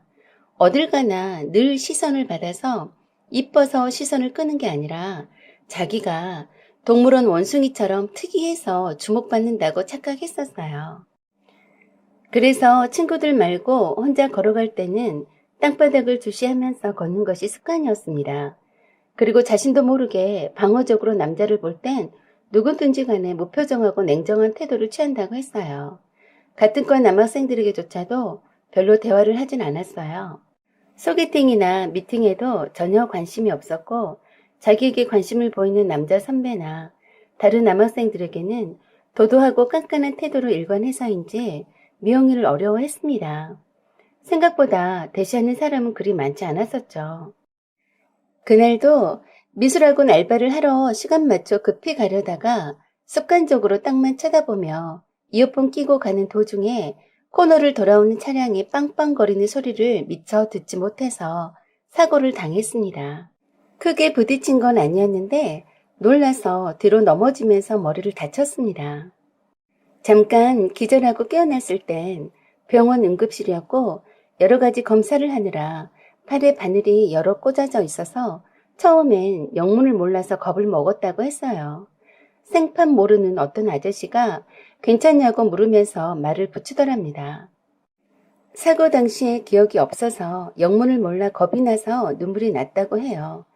그러자 그 아저씨가 따뜻하게 학생 이름이 뭐냐고 하면서 말을 할 수 있겠냐고 조심스럽게 물어보면서 의사를 불렀답니다. 의사가 바로 다가와서 이것저것 다시 물어보는데 굉장히 졸리기 시작해서 다시 잠에 빠져들었답니다. 미영이는 그 후엔 기억이 나지 않는다고 했습니다. 사실 미영이는 그때 사고로 넘어져서 뇌진탕으로 머리를 다쳤는데 과거의 기억을 부분적으로 잊어버렸습니다. 병원에 있었던 기억이라고는 영문도 모른 채 누워있을 때 따뜻하게 말을 건네준 아저씨 얼굴뿐이라고 했어요. 제가 미영이가 톡도 받지 않고 전화를 받지 않아서 미영이 집에 전화를 해보니까 미영이 새엄마가 병원에 사고로 있다고 말해줘서 알게 되었어요. 병원에 갔을 때 그 아저씨란 분이 있었습니다. 친구라고 하니까 보호자분이 아무도 안 오셔서 걱정이 된다고 했습니다. 미영이 새엄마에게 병원에 도착했다고 하니까 미영이 동생이 어려서 돌봐줘야 해서 당장 갈 수 없다고 하시면서 미영이 아빠에게 연락했으니 곧 도착할 거라고 조금만 대신해서 옆을 지켜달라고 부탁했습니다. 미영이 아빠는 미영이 엄마랑 미영이가 초등학교 5학년 때 이혼했다고 했어요. 화가이셨는데 집에서 늘 그림만 그리셨는데 늘 우울한 모습이었대요. 그때 미영이 엄마가 미영이에게 항상 하는 말이 너만 보고 산다 라고 하셨는데 그게 거짓말이었음을 금방 알게 되었다네요. 얼마 안 있어서 엄마가 미영이한테 아빠랑 이혼했으니 이젠 함께 살 수 없다고 하면서 아빠랑 잘 지내야 한다고 말하면서 떠나셨대요. 어린 나이에 너무 충격이었는데 미영이 아빠가 마저 남아있던 미영이 엄마 물건을 다 깨부수고 불태우고 싹 다 내버려서 더 충격을 받았다고 했습니다. 엄마의 흔적이 아무것도 없는 집에 세상이 홀로 떨어져 나와 있는 것만 같아서 많이 울었는데 미영이 아빠는 그런 미영이에게 엄청 화를 내시더래요. 엄마는 바람나서 도망갔으니 절대 엄마 찾지 말라고 하셨다네요. 그리고 미영이는 할머니 할아버지와 함께 살았는데 미영이 아빠는 할머니와 할아버지한테 맡겨놓고서는 자주 내다보지도 않았다고 했어요. 할머니와 할아버지 집에서 사는 동안 엄마가 몇 번 연락해오고 만나기도 했었는데 그래서 그나마 괜찮았답니다. 그런데 그걸 알게 된 미영이 아빠가 노발대발하면서 미영이가 엄마를 만나지 못하게 막으셨대요. 미영이는 그때 사춘기 때라서 그런 아빠를 증오했고 미영이 아빠는 엄마를 닮아서 똑같이 고집스럽다고 하시면서 다시는 찾아오지 않았대요. 그 후론 엄마는 재혼 소식을 알려왔고 프랑스로 영구적으로 떠난다고 해서 많이 울었다고 했습니다. 엄마가 막상 이혼을 해서 미영이와 떨어져 살았지만 사춘기인 미영이를 못 잊어서 중학교를 마칠 때까지만이라도 프랑스행을 놓쳤다고 했대요. 그런 후 고등학교 입학 무렵에 마지막으로 엄마를 보았고 그 후론 만나지 못했다고 했습니다. 고등학교 2학년이 될 무렵에 할아버지가 편찮으셔서 병원에 입원하시게 되고 할머니가 할아버지 병간호 하시다가 돌연 돌아가시게 되어서 미영이 아빠 집에 와서 살게 되었는데 이미 다른 아줌마랑 아기 낳고 살고 있더랍니다. 젊디 젊은 아줌마였는데 쌍둥이여서 졸지에 배다른 동생이 둘이나 생겼대요. 늘 외롭게 자랐던 터라 동생들이라고 생각하니까 참 귀엽더랍니다. 지금의 새엄마가 그 아줌마였는데 미영이가 아줌마를 도와서 동생들을 잘 봐주니까 그 덕분에 많이 친해졌다고 했어요. 그렇지만 미영이 아빠는 미영이에게 말 한마디 붙이지 않았고 거실에 미영이가 있으면 안방으로 가버리고 미영이란 한 공간에 절대 있지 않을 정도로 미영이를 미워했다네요. 이유는 몰래 미영이 엄마를 만났다는 것과 미영이 엄마를 닮았다는 것이랍니다. 그렇게 미영이는 미영이 아빠와의 사이는 좋지 않았지만 새엄마와의 사이는 지낼만 했다네요. 항상 외로웠던 미영이를 그나마 말도 붙여주고 미영이 하고 싶은 그림도 그리는 것을 적극 도와주었기 때문이래요. 적어도 벌레 보듯 하는 아빠보다는 새엄마가 좋았답니다. 병원에 온 미영이 아빠를 미영이는 못 알아봤어요. 진짜로 기억해내지 못하더라고요. 다행히 부분적 기억 상실증으로 차츰 기억이 회복될 수 있을 거라고 했습니다. 그런데 병원에서 처음 눈을 떴을 때 있었던 그 아저씨를 잘 기억하고 있었어요. 그 아저씨란 분은 가해자 차량주인데 미영이가 퇴원한 후로도 계속 미영이 상태를 체크하면서 돌봐주셨어요. 나이는 30대 초반이었고 회계사라고 했습니다. 미영이는 프랑스로 떠났던 엄마도 기억해내지 못했고 함께 살았던 할머니 할아버지도 기억하지 못했어요. 어렸을 적의 기억은 지우개처럼 지웠는지 어쨌는지 기억이 나질 않는다고 했습니다. 물론 그 외에는 기억을 했어요. 그 아저씨란 분은 이름이 서민우라고 했습니다. 미영이가 병원에 있을 때는 매일 와서 늦게까지 병실을 지켜주고 진료 상황을 체크하고 가곤 해서 친구들도 모르는 애들이 없을 정도였습니다. 퇴원 후에도 계속 병원 통원치를 할 때마다 와서 병원에 데려다 주기도 하고 미영이와 친구들을 밥도 사주기도 하면서 이물 없는 사이가 되었습니다. 아주 자연스럽게 친해졌고 미영이도 이민우 씨를 심적으로 많이 기대하는 것 같았어요. 미영이는 또래 애들처럼 말도 많아졌고 많이 밝아졌습니다. 사고 나기 전과는 많이 달라 보였어요. 여전히 엄마와 아빠와 함께 했던 어린 시절의 기억은 없었지만 귀여운 쌍둥이 동생들과 새 엄마는 기억을 했기 때문에 적응을 빨리 했습니다. 그리고 행복해 보이는 듯 했어요. 한 6개월 서민우 씨 도움받으며 통원 치료 받으면서 정이 많이 들었던 것 같아요. 어느 날 저에게 고백하더라고요. 서민우 씨가 점점 좋아지고 있다고요. 좋은 사람 같다며 사귀어 보고 싶다고까지 했습니다. 저도 좋은 사람 같으니 잘 되었으면 좋겠다고 했는데 벌써 커플 반지까지 끼고서 연인 사이로 발전했더라고요. 나이 차이가 조금 걸리긴 했지만 직업도 전문직에다가 인품도 괜찮아 보여서 외로움을 잘 타는 친구에게 딱이다 했었네요. 그때부터 학생이라 호주머니가 얄팍한 미영이와 친구들을 위해서 자원해서 물주가 되어주었고 미영이를 세심하게 돌봐주어서 미영이가 딴 사람 된 듯이 행복해 보였습니다. 미영이가 유일하게 기댈 수 있고 믿는 사람이 되었었죠. 그동안 프랑스에서 엄마가 연락해와도 기억해내지 못해서 미영이 엄마가 안타까워했습니다. 서민우 씨는 미영이 엄마와 통화하고 미영이 사귀는 사람으로서 인사를 드리기도 했어요. 그렇게 1년 반이 지났습니다. 그때까지도 엄마와 아빠의 기억은 없다고 했어요. 서민우 씨가 나이가 있는지라 미영이랑 빨리 결혼하고 싶어 했습니다.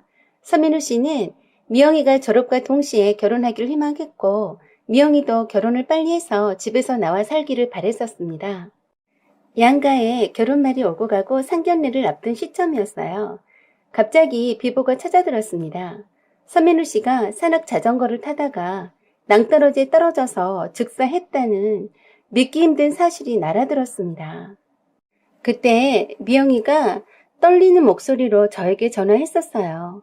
서민우 씨가 죽었다고 예비 시댁에서 연락이 왔다고 하면서 믿을 수 없으니 혹시 장난 전화가 아닌지 확인 좀 해달라고 했습니다. 정신이 하나도 없는 미영이를 데리고 시신을 확인하러 갔습니다. 그때까지도 멍한 채로 허공만 쳐다볼 뿐 그럴 리 없다며 믿지 않았어요. 영화실에 있는 서민우 씨를 확인하고는 한참을 의자에 앉아서 일어나질 못했고 아무 말도 들리지 않는 듯이 눈에 초점도 없이 제 몸에 기대어 축 늘어졌습니다. 저는 미영이한테 정신 차려야 한다고 말했지만 한참 동안이나 반응이 없어서 겁이 덜컥 났더랬습니다. 그때 다행히도 미영이 예비시댁 식구들이 눈에 초점이 없는 미영이를 발견하고 의사를 불러서 진찰을 받았습니다. 서민우 씨의 장례식이 끝난 뒤에도 미영이는 말을 하지 않았고 멍하니 정신없는 사람처럼 보여서 정말 겁이 많이 났습니다. 미영이 아빠와 새엄마가 와서 큰 소리로 불렀지만 아무 소리도 들리지 않는 듯이 허공만 쳐다보고 반응을 하지 않았어요. 병원에선 뇌검사를 다시 했고 전체적인 검사를 다 해봤지만 뚜렷한 특이점이 없다고 했습니다. 정신적인 충격으로 실어증인 것 같다고 했어요. 그리고 미영이는 집으로 돌아와서 방 밖으로 한 발짝도 나오지 않는다고 해서 미영이 새엄마가 친구들이 자주 놀러와서 말 좀 붙여주기를 원해서 자주 보러 갔습니다. 친구들이 여럿이 가서 책도 읽어주고 머리도 빗겨주고 손톱에 매니큐어도 발라주고 함께 놀던 사진들도 보여주면서 말을 걸었는데 말을 하지 않았어요. 그러던 어느 날 미영이 새엄마한테서 다급하게 전화가 왔습니다. 미영이가 밤사이에 없어졌다는 거예요. 따로 외출복을 챙겨 입고 간 흔적도 없는데 혹시 나쁜 맘을 먹고 나간 것이 아닌지 무척 불안해했습니다. 놀라서 미영이 집에 갔는데 그때까지도 돌아오지 않았다고 해서 미영이 아빠도 만사 제껴두고 미영이를 찾아서 동네를 다 뒤지고 다니셨어요. 잠옷바람으로 슬리퍼만 신고 나간 것 같아서 필시 자살하려고 한 것 아니냐며 미영이 아빠는 거의 실성한 사람처럼 미영이를 찾고 다니셨어요. 미영이 엄마도 파출소에 신고하고 아마 멀리 못 갔을 터이니 수색해달라고 부탁했었고 저도 설마 하고 겁을 잔뜩 먹었습니다. 하루가 다 지나도록 미영이가 보이지 않자 미영이 아빠는 울부짖으며 거의 미친 사람처럼 찾아다녔습니다. 저도 목이 터져라 미영이를 부르면서 미영아, 절대 너 그러면 안 돼. 제발 부탁이야 하면서 동네를 다 뒤져봐도 보이지 않자 저도 모르게 울음이 터져버리더군요. 파출소의 경찰들도 찾고 다녔습니다. 그런데도 어디에 있는지 알 수 없었어요. 아무도 본 사람이 없다고 하니 기가 막힐 노릇이었습니다.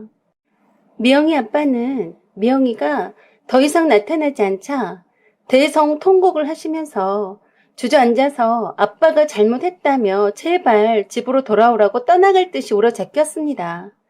그러시면서 미영이 아빠는 미영이 없이는 못 산다고 통곡을 하셨어요. 타운하우스형 주택단지라서 동네 사람들도 나서서 몇몇 분이 함께 찾아다녔습니다. 그래도 여전히 미영이를 찾을 수 없었는데 리트리버 한 마리가 미영이 신발을 물고 왔습니다. 미영이 새엄마가 미영이가 신은 슬리퍼라고 하더라고요. 그래서 모두들 리트리버에게 어디서 찾았는지 따라갔습니다. 리트리버는 미영이네 집에서 2번 건너에 있던 집에 사는 개였다는데 평소에도 사람을 잘 따르고 영리해서 주변 이웃들의 사랑을 받는 개였다고 했어요. 이름은 캐리였는데 캐리네가 사는 집 뒷마당에 캐리네 집이 이쁘게 지어져 있었는데 그쪽으로 안내를 했습니다. 저는 설마 했어요. 왜 캐리가 자기 집으로 안내를 하는 걸까? 하고 미영이 아빠도 의아해 하시면서 따라왔습니다. 캐리 견주인 이웃분도 캐리가 새끼를 낳은 지 얼마 안 되었다고 했습니다. 그런데 왜? 슬리퍼를 물고 와서 이쪽으로 안내하는 거지? 그리고 미영이 아빠가 먼저 캐리네 집 안으로 들여다봤습니다. 그러더니 입을 막고 우시면서 손가락으로 여기에 있다고 가리켰습니다. 그리고는 조용히 하라고 손가락으로 입에 대시더군요. 세상에나 이럴 수가. 저도 캐리네 집안을 들여다보았습니다. 아이고, 내가 못 살아. 미영아, 네가 왜 거기서 나와? 아주 평화스럽게 캐리 새끼 강아지 7마리 꼬물이들을 안고 자고 있더라고요. 미영이 아빠는 안도의 한숨을 쉬면서 하염없이 우셨습니다. 처량하고 불쌍한 딸을 보면서 얼마나 마음이 아프셨겠어요. 정말 캐리가 영특하더군요. 캐리 아니었음 얼마나 애타게 찾고 다녔을지 생각하니 정말 고마워서 엄청 쓰다듬어 줬네요. 캐리가 자기 집으로 들어가서 자고 있는 미영이 볼을 얼마나 핥아대는지 미영이가 캐리야 그만 일어날게 그만 하는 거였어요. 순간 귀를 의심하고 놀란 표정으로 미영이 아빠랑 서로 쳐다봤어요. 이거 진짜 미영이가 말한 건 맞죠? 연이어서 미영이가 캐리에게 알았어 캐리야 이제 네 집에서 나가라고 하는 거였어요. 미영이 아빠는 눈물을 뚜루룩 흘리면서도 입꼬리는 웃고 계셨어요. 미영이가 다시 말을 하게 되다니 참 다행한 일이었습니다. 캐리가 자기 집에서 미영이를 밀어내는지 마지못해 캐리 집에서 미영이가 나왔습니다. 제일 먼저 미영이 아빠가 미영이를 부르면서 울면서 껴안았고 저도 미영이를 부르면서 잠옷차림으로 헝클어진 머리에 계집에서 나오는 미영이를 안아주었어요. 미영이는 예기치 못한 상황에 놀란 눈치였습니다. 다시 말을 하지 않으려 하더라고요. 그렇게 미영이는 집으로 돌아와서 그날 밤은 미영이와 함께 있었습니다. 미영이 아빠가 미영이 절친이니 마음을 터놓을 수 있을 거라고 함께 있어달라고 부탁하셨거든요. 하루 종일 쫄쫄 굶었을 미영이를 위해서 새엄마가 미영이 좋아하는 걸로 해서 한 상 차렸고 미영이 아빠가 쩔쩔매면서 미영이 옆에서 한사코 떠나지 않으려고 했습니다. 그러면서 미영이 아빠는 미영아, 네 없인 못 산다. 어디 가면 갔다고 꼭 말을 하고 가야지 말했습니다. 그때까지도 아무 말 없었어요. 그리고 샤워 후에 제가 드라이기로 머리 말려주는데 미영이가 그랬어요. 아빠가 나를 찾으면서 통곡하는 소리를 들었어. 했어요. 기억이 돌아온 거야? 아빠랑 엄마 생각나는 거야? 하고 물었더니 그렇다고 끄덕였습니다. 그리고 그러더군요. 왜 나한테서 다 떠나가지? 내가 사랑하는 사람들은 다 떠났어. 그래서 제가 손사래를 쳤습니다. 네가 사랑하는 아빠도 네 옆에 계시잖아. 그리고 친구들도 있고, 안 그래? 저는 미영이를 꼭 껴안아 주었어요. 힘내라, 내 친구야. 그때부터 미영이 아빠는 180도 다른 사람처럼 미영이한테 쩔쩔매면서 엄청 신경 쓰셨습니다. 캐리 새끼들을 분양받기 위해서 미영이 방 안에 캐리 새끼들을 키울 만한 공간도 만들어주고 캐리가 수시로 꼬물이들을 보러 올 수 있게끔 멋들어진 크고 견고한 캐리네 집도 만들어주었어요. 캐리네 견주되신 이웃분도 미영이 실종 사건을 지켜보시고는 흔쾌히 캐리 새끼들을 함께 키우는 걸 허락하셨어요. 캐리의 귀여운 새끼들을 돌보면서 미영이는 차츰 예전의 모습으로 되돌아가고 있습니다. 아직도 많이 힘이 들겠지만 노력하는 모습이 보여서 참 다행입니다. 내 친구 미영이에게 앞으로 좋은 일만 있기를 바라네요. 사연은 여기까지입니다. 여러분의 생각과 의견을 댓글로 나눠주세요. 구독과 좋아요 그리고 알림 설정도 부탁드립니다. 여기까지 시청해주셔서 감사드립니다. 안녕하세요. 졸업 후 근 10년 만에 대학 동창회에 나갔다가 들어와서 몇 자 적어봅니다. 제 절친에 관한 이야기입니다. 지희는 오늘 동창 모임에서 오랜만에 만났습니다.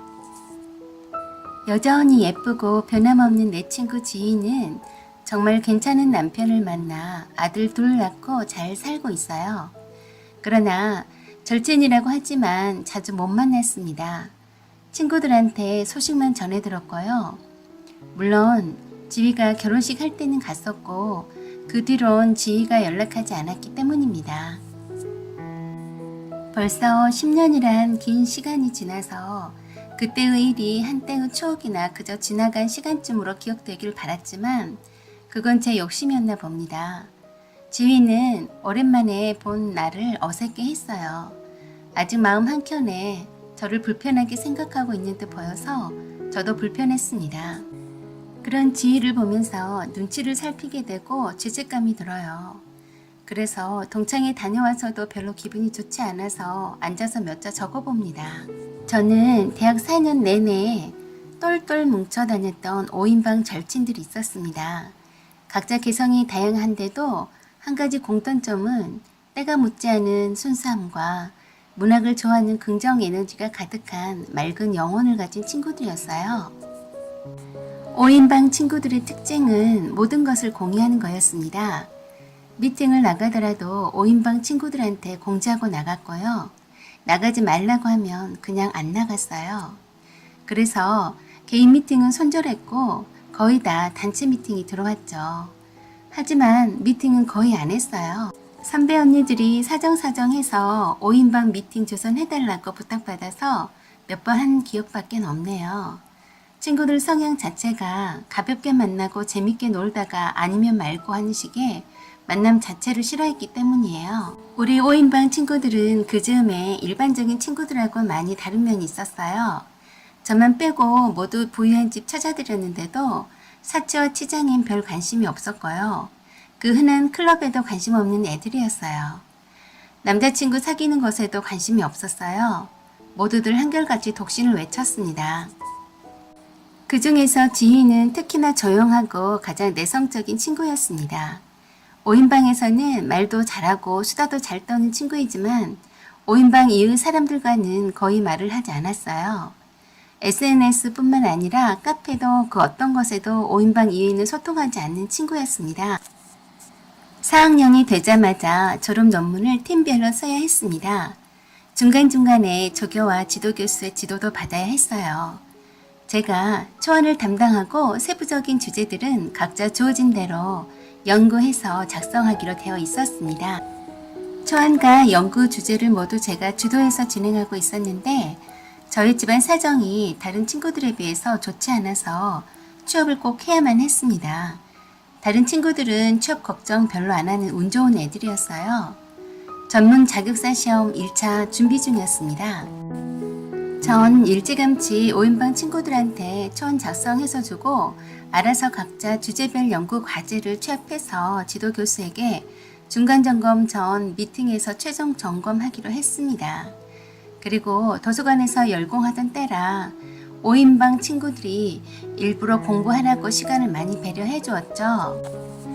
그리고 중간에 오전 강의가 끝나고 주제별 논문 정리한 걸 최종 취합해서 정리하는 작업을 하기로 했는데 그 자리에 5인방 친구들 중에 한 선배가 현재 대학원생이면서 조교로 있어서 코칭 받을 겸 해서 부탁해서 왔더군요.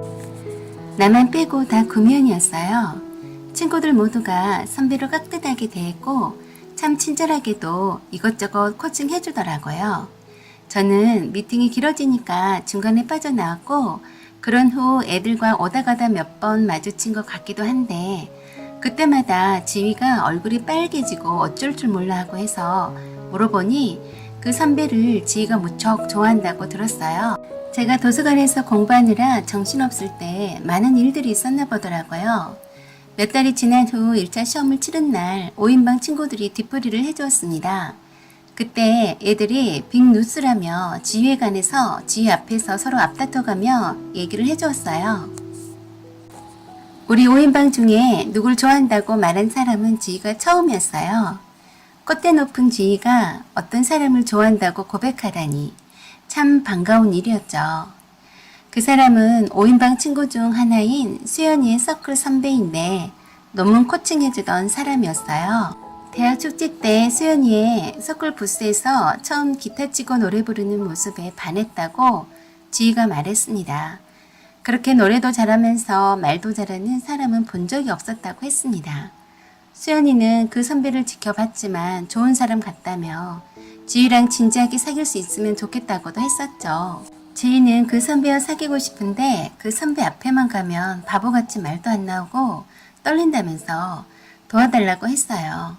그래서 제가 도서관 내에서 처박혀 있는 동안에 수연이의 도움으로 5인방 친구들과 그 선배 연구실에도 몇 번 찾아갔었고 서클 모임에도 함께 나갔었고 카페에서도 함께 만나기도 했다네요.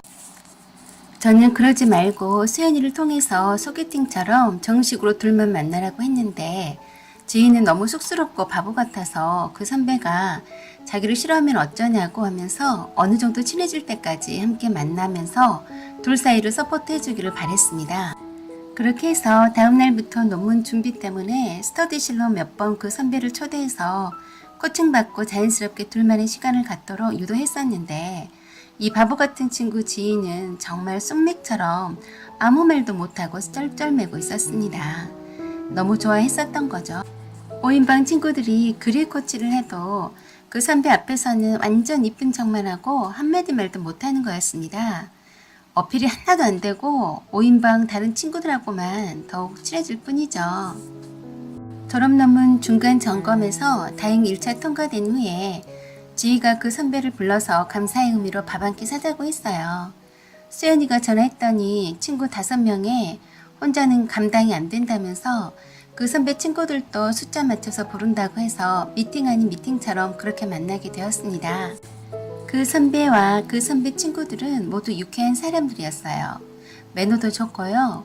왜 지희가 첫눈에 반했다고 하는지 알 것 같기도 했습니다. 노래를 엄청 잘했어요. 친구들도 그렇고 한때 밴드를 만들어서 활동하려고도 했다고 하더군요. 암튼 지희 때문에 분위기 맞춰주려고 애를 많이 썼습니다. 그런데 둘 사이는 진전이 없어 보였어요. 5인방과는 점점 친해지고 익숙해진 느낌인데 둘 사이는 따로 만난 것 같지도 않고 그걸로 끝이었습니다. 저는 2차 시험 준비 때문에 자연스럽게 그 만남에서 빠졌습니다. 어느 날 도서관으로 그 선배가 찾아왔어요. 오후 늦게 찾아와서 밥 사준다고 해서 거절할 이유도 없어서 아무 생각 없이 밥 얻어먹고 헤어졌어요. 그런데 전화번호를 어찌 알았는지 매일 아침 7시에 톡이 왔어요. 굿모닝 인사였죠. 그리고 한가할 때 전화해달라고 하고 대놓고 대시하더라고요. 저는 지희가 좋아하는 사람이 아니었다면 이런 자에 거절했을 겁니다. 거기다 수연이 서클 선배여서 최대한 예의를 지켜야 했습니다. 그 선배는 저와 사귀고 싶다고 했고 지희가 자기를 좋아하는 것도 알고 있다고 했어요. 하지만 저를 처음 본 순간부터 좋아했었다고 고백하더군요. 지희에게는 최대한 자기가 잘 말해서 친구 간의 우정이 금가지 않도록 해보겠노라고 사귀자고 했지만 저는 싫다고 의사를 확실히 표현했습니다. 그리고 모두 차단했고 전화도 받지 않았어요. 그즈음에 1차 시험도 떨어져서 공부에 의욕도 땅에 떨어져서 도서관에 나오지 않아서 볼 일도 없었지만 강의실로 여러 번 찾아왔었지만 모른 척하고 투명인간 취급했습니다. 그것도 모르고 지희는 자기를 찾아오는 줄 착각하고 정말 좋아하더라고요. 그런 지희한테 사실대로 말해줄 수 없었습니다.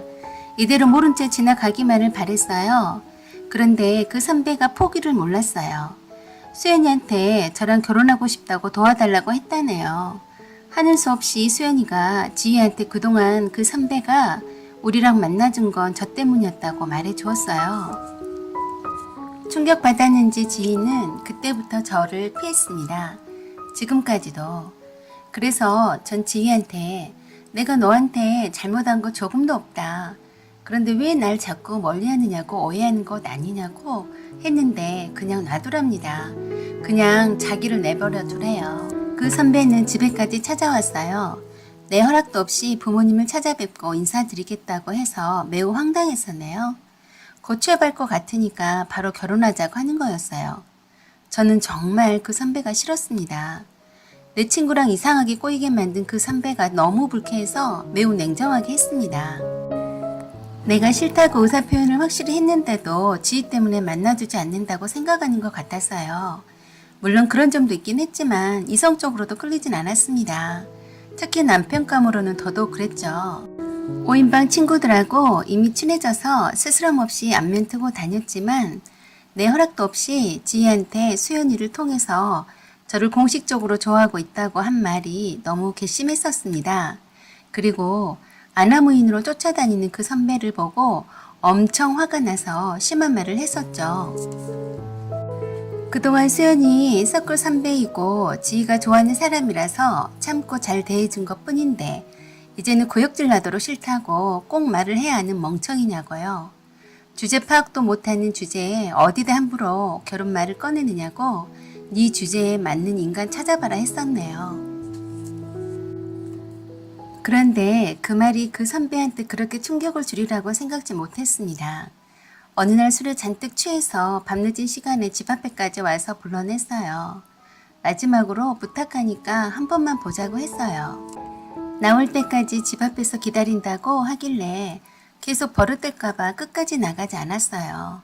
겨울이었습니다. 설마 하고 내다봤어 했는데 더 이상 전화도 안 와서 갔나보다 했습니다. 그런데 집 앞에 쓰러져 있는 걸 지나가는 사람이 발견하고서 저희 집 배를 누르고 119 불렀지만 이미 저체온증으로 사망했습니다. 그 선배의 가족들 그리고 그를 아는 모든 사람들이 저에게 원망의 눈초리를 보내는 것 같았습니다. 제가 한 번만이라도 호기심이라도 내다봤으면 죽진 않았을 텐데 말입니다. 술이 취한 줄은 알고 있었는데 설마 하니 그럴까 싶었습니다. 마지막 발신 기록이 모두 수십 건의 제 전화번호였던 거죠. 못 이긴 척하고 전화 받고 나가봤어야 했는데 제 잘못이었죠. 경찰 조서를 쓰는데 정말 제가 죄인이 된 기분이었습니다. 손과 심장이 바들바들 떨렸습니다. 그 트라우마 때문에 한동안 힘들었습니다. 집 앞에만 나가면 쓰러져 있던 모습이 떠올랐거든요. 지희하고도 더욱 멀어졌고요. 5인방 친구 중에 지희만 저를 위로해주지 않았어요. 절교 선언을 따로 하진 않았지만 지희가 절교한 거나 마찬가지였죠. 하지만 지희는 영원한 내 친구입니다. 사연은 여기까지입니다. 지금까지 시청해주셔서 감사합니다. 사연 제보는 소중히 받아 읽어드리겠습니다. 감사합니다. 안녕하세요. 제가 당한 기가 막힌 사연입니다. 저는 얼마 전에 바로 파혼당한 여자입니다. 파혼당해서 슬프냐고요? 화나냐고요? 아니에요. 전 정말로 운이 좋게도 파혼을 잘 당했습니다. 제가 사주팔자에 돈복도 있고 소령이 있어서 지켜준다고 한다더니 그 말이 맞는지 정말 천만다행으로 파혼을 잘 당했어요. 제가 지방에서 4년째 대학 졸업하고 부모님 권유로 공무원 시험 준비해서 나름 열심히 해서 2번째 합격했습니다. 구급 공무원으로 신도시에 발령 나고 보니 처음으로 부모님과 떨어져서 혼자 자취를 하게 되었어요.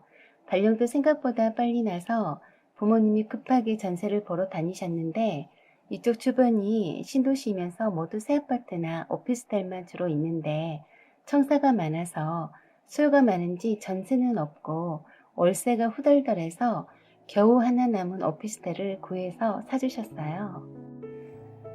비록 16평이지만 이쪽 신도시에 수요가 많아 프리미엄 3천 얹어서 겨우 사셨다고 해요. 대출도 안 끼고 바로 사주셨습니다.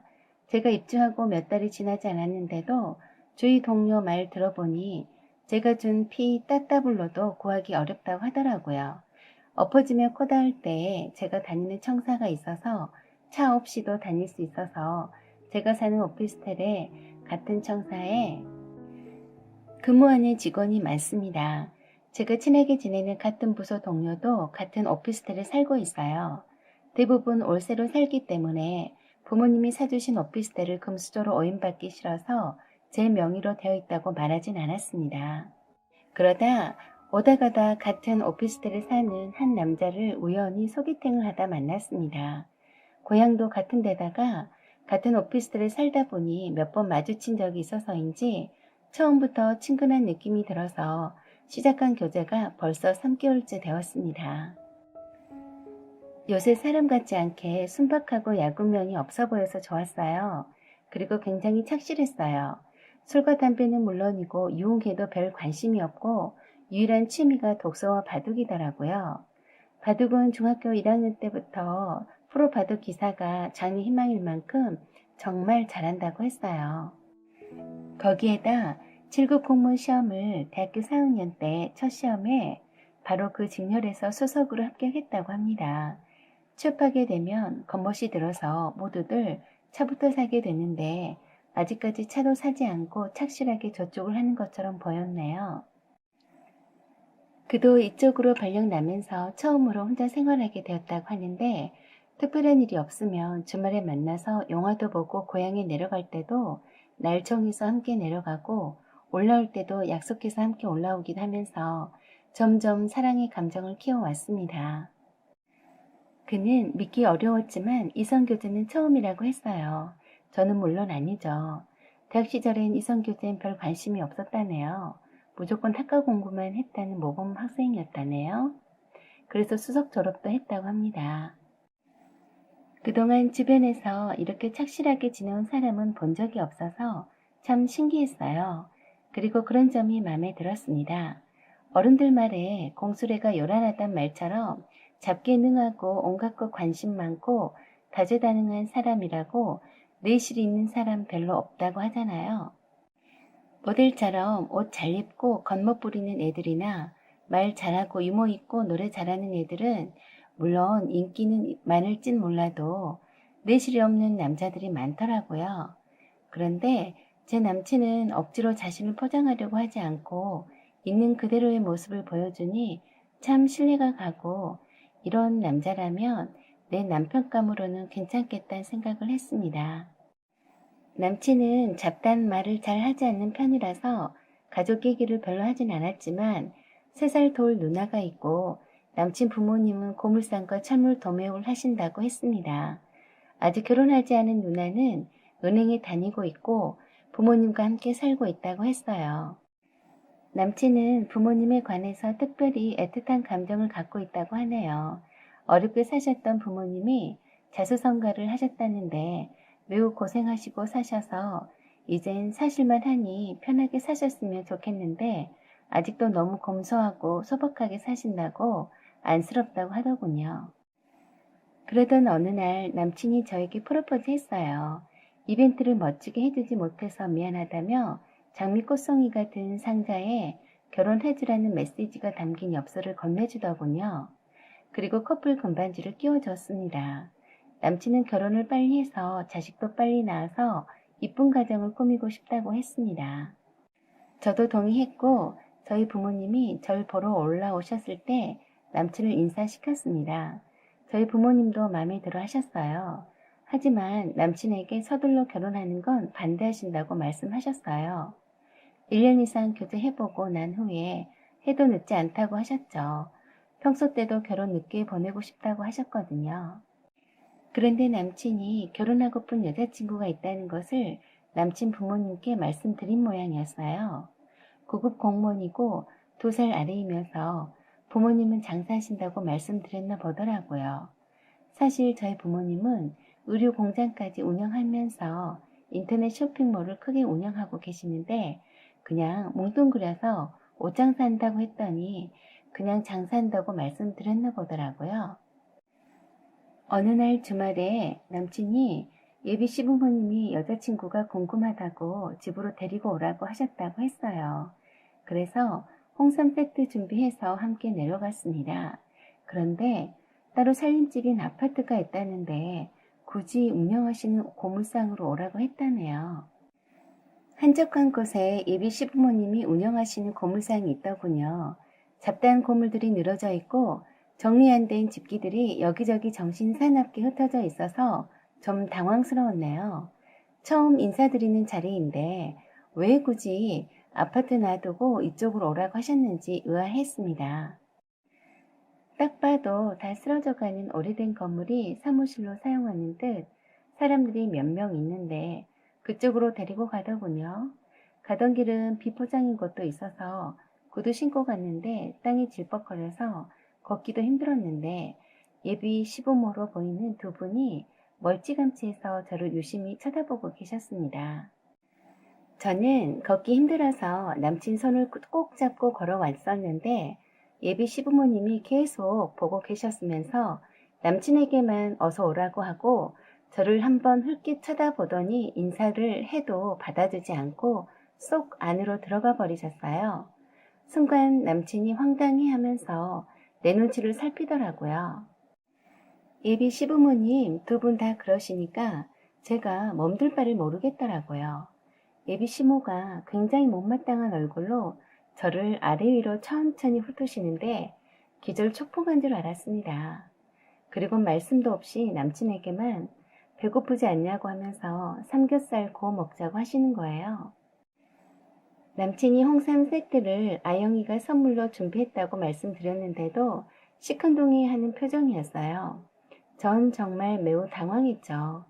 예비 시부모님 인사드리러 간다고 해서 나름 신경 써서 예쁘게 차려입고 왔는데 거지꼴 같은 너저분한 고물더미 옆에 다 쓰러져가는 허름한 건물 속에서 삼겹살을 구워 먹자고 하시네요.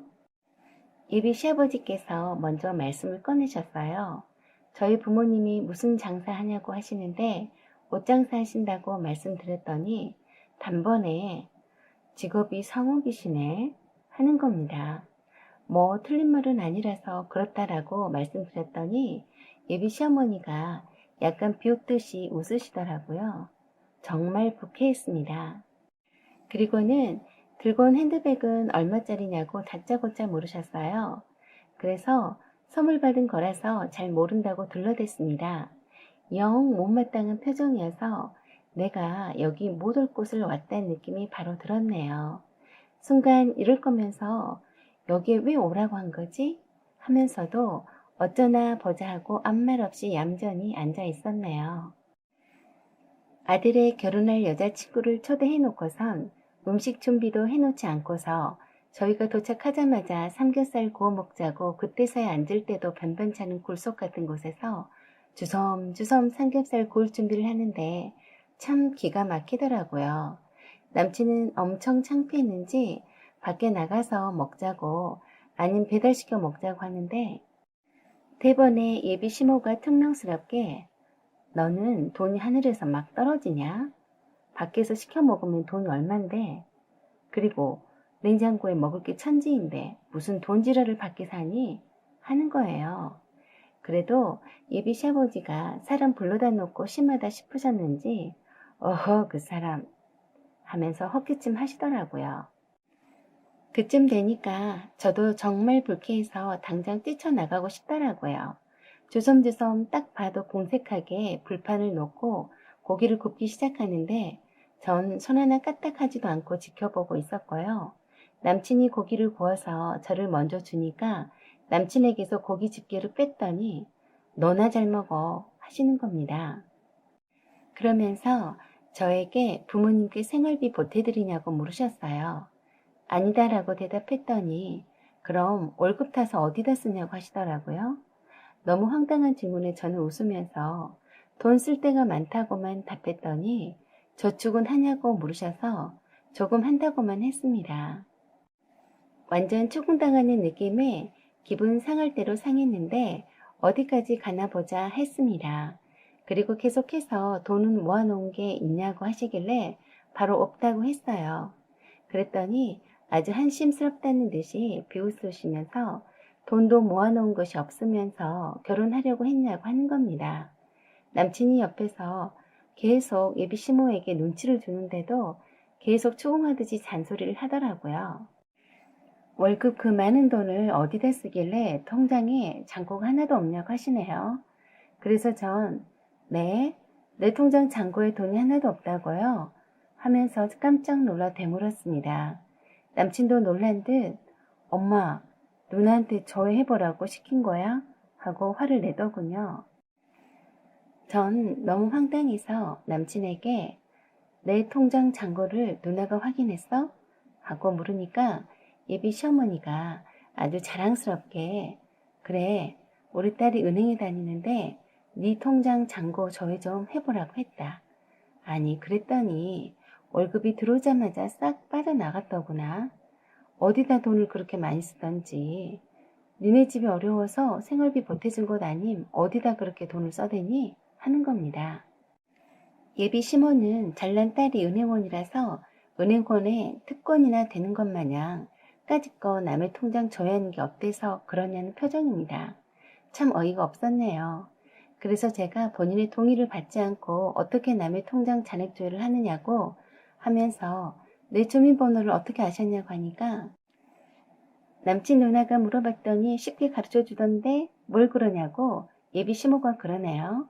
그러면서 우리 집안은 10원짜리 하나도 목숨 걸어가면서 소중히 여긴 탓에 이만큼 하고 산다시며 구급 공무원 주제에 쥐뿔도 없이 사는 주제에 돈 알기는 우습게 하니까 통장에 잔고도 없이 사는 거라고 하면서 울 아들 7급이고 울 딸도 은행원인데 집안도 격이 맞아야 연을 맺을 수 있는 거라며 울 아들과 결혼 약속은 없었던 일로 하자고 하셨어요. 그러자 옆에서 남친이 무슨 말 하냐며 입이 시모이게 대들더라고요. 그래서 제가 남친에게 그랬네요. 오라, 네가 내 주민번호 몰래 캐서 네 누나한테 내 통장 잔고 조회해보라 했다 이거구나. 그 부모의 그 아들과 딸이었네요. 허참 기가 찹니다. 이런 집구석인 줄 정말 몰랐네요. 제가 예비 시부모에게 말씀드렸네요. 격이 맞지 않아 파혼하신다니 저도 그 말씀에 동의합니다. 저희 집안은 10원짜리 하나에도 목숨 걸 만큼 찢어지게 가난하지도 않고요. 저희 부모님 제 오피스텔로 현찰로 대출 없이 사주실 만큼 재력가이시고요. 버신 돈이 넘쳐나서 해마다 부동산과 주식에 투자하시는데 제 명의로 지금 살고 있는 오피스텔 포함해서 세채를 해주셨습니다. 제가 그동안 금수저란 소리 듣기 싫어서 자랑 안 한 것뿐이고요. 세 발의 피 같은 제 월급은 있어도 그만 없어도 그만인데 그래도 전 허투루 쓰지 않고 불쌍한 아이들 돕는 데도 보태고 쪼개서 주식에도 조금씩 투자하고 있고요. 다른 은행 저축 상품에 저축도 하고 그 작은 월급으로도 충분히 가치 있게 쓰고 있으니 비난받을 일은 없고요. 솔직히 구급 공무원 어느 정도 하다가 부모님이 운영하시는 의류공장과 인터넷 쇼핑몰 사업체를 물려받을 거고요. 그 자산 규모는 여기 고물상 수십 개를 합친다 해도 비교가 안 되니 격이 맞지 않는다는 말씀이 옳습니다. 그리고 감히 동의를 구하지 않고 통장 잔액 조회를 한 거에 대해서는 은행 측에 금융거래 조회 정보 요구함으로써 불법적으로 정보 조회한 부분은 법적 조치를 취할 겁니다. 이 부분은 저희 부모님 회사에 있는 법률 자문팀과 상담 후 처리할 겁니다. 이렇게 격이 맞지 않고 기우는 집안과 결혼할 뻔했는데 일찌감치 일깨워 주셔서 감사드립니다. 그리고 남친에게 반지를 빼주면서 큰일 날 뻔했네. 이런 거지 같은 집안인 줄 감쪽같이 잘 도석였네. 다신 연락하지 마라 하고 나왔습니다. 제 명의로 부동산이 세 채가 있다는 말에 눈이 휘둥그레진 남친 부모들을 보니 출신 성분이 거지가 맞네란 생각이 들어서 토 나오려고 했네요. 암튼 그런 집구석인 줄 빨리 알게 해준 남친 부모들 덕분에 파혼당해서 정말 다행이네요. 사연은 여기까지입니다. 구독 꼭 눌러주세요. 시청해주셔서 감사드립니다.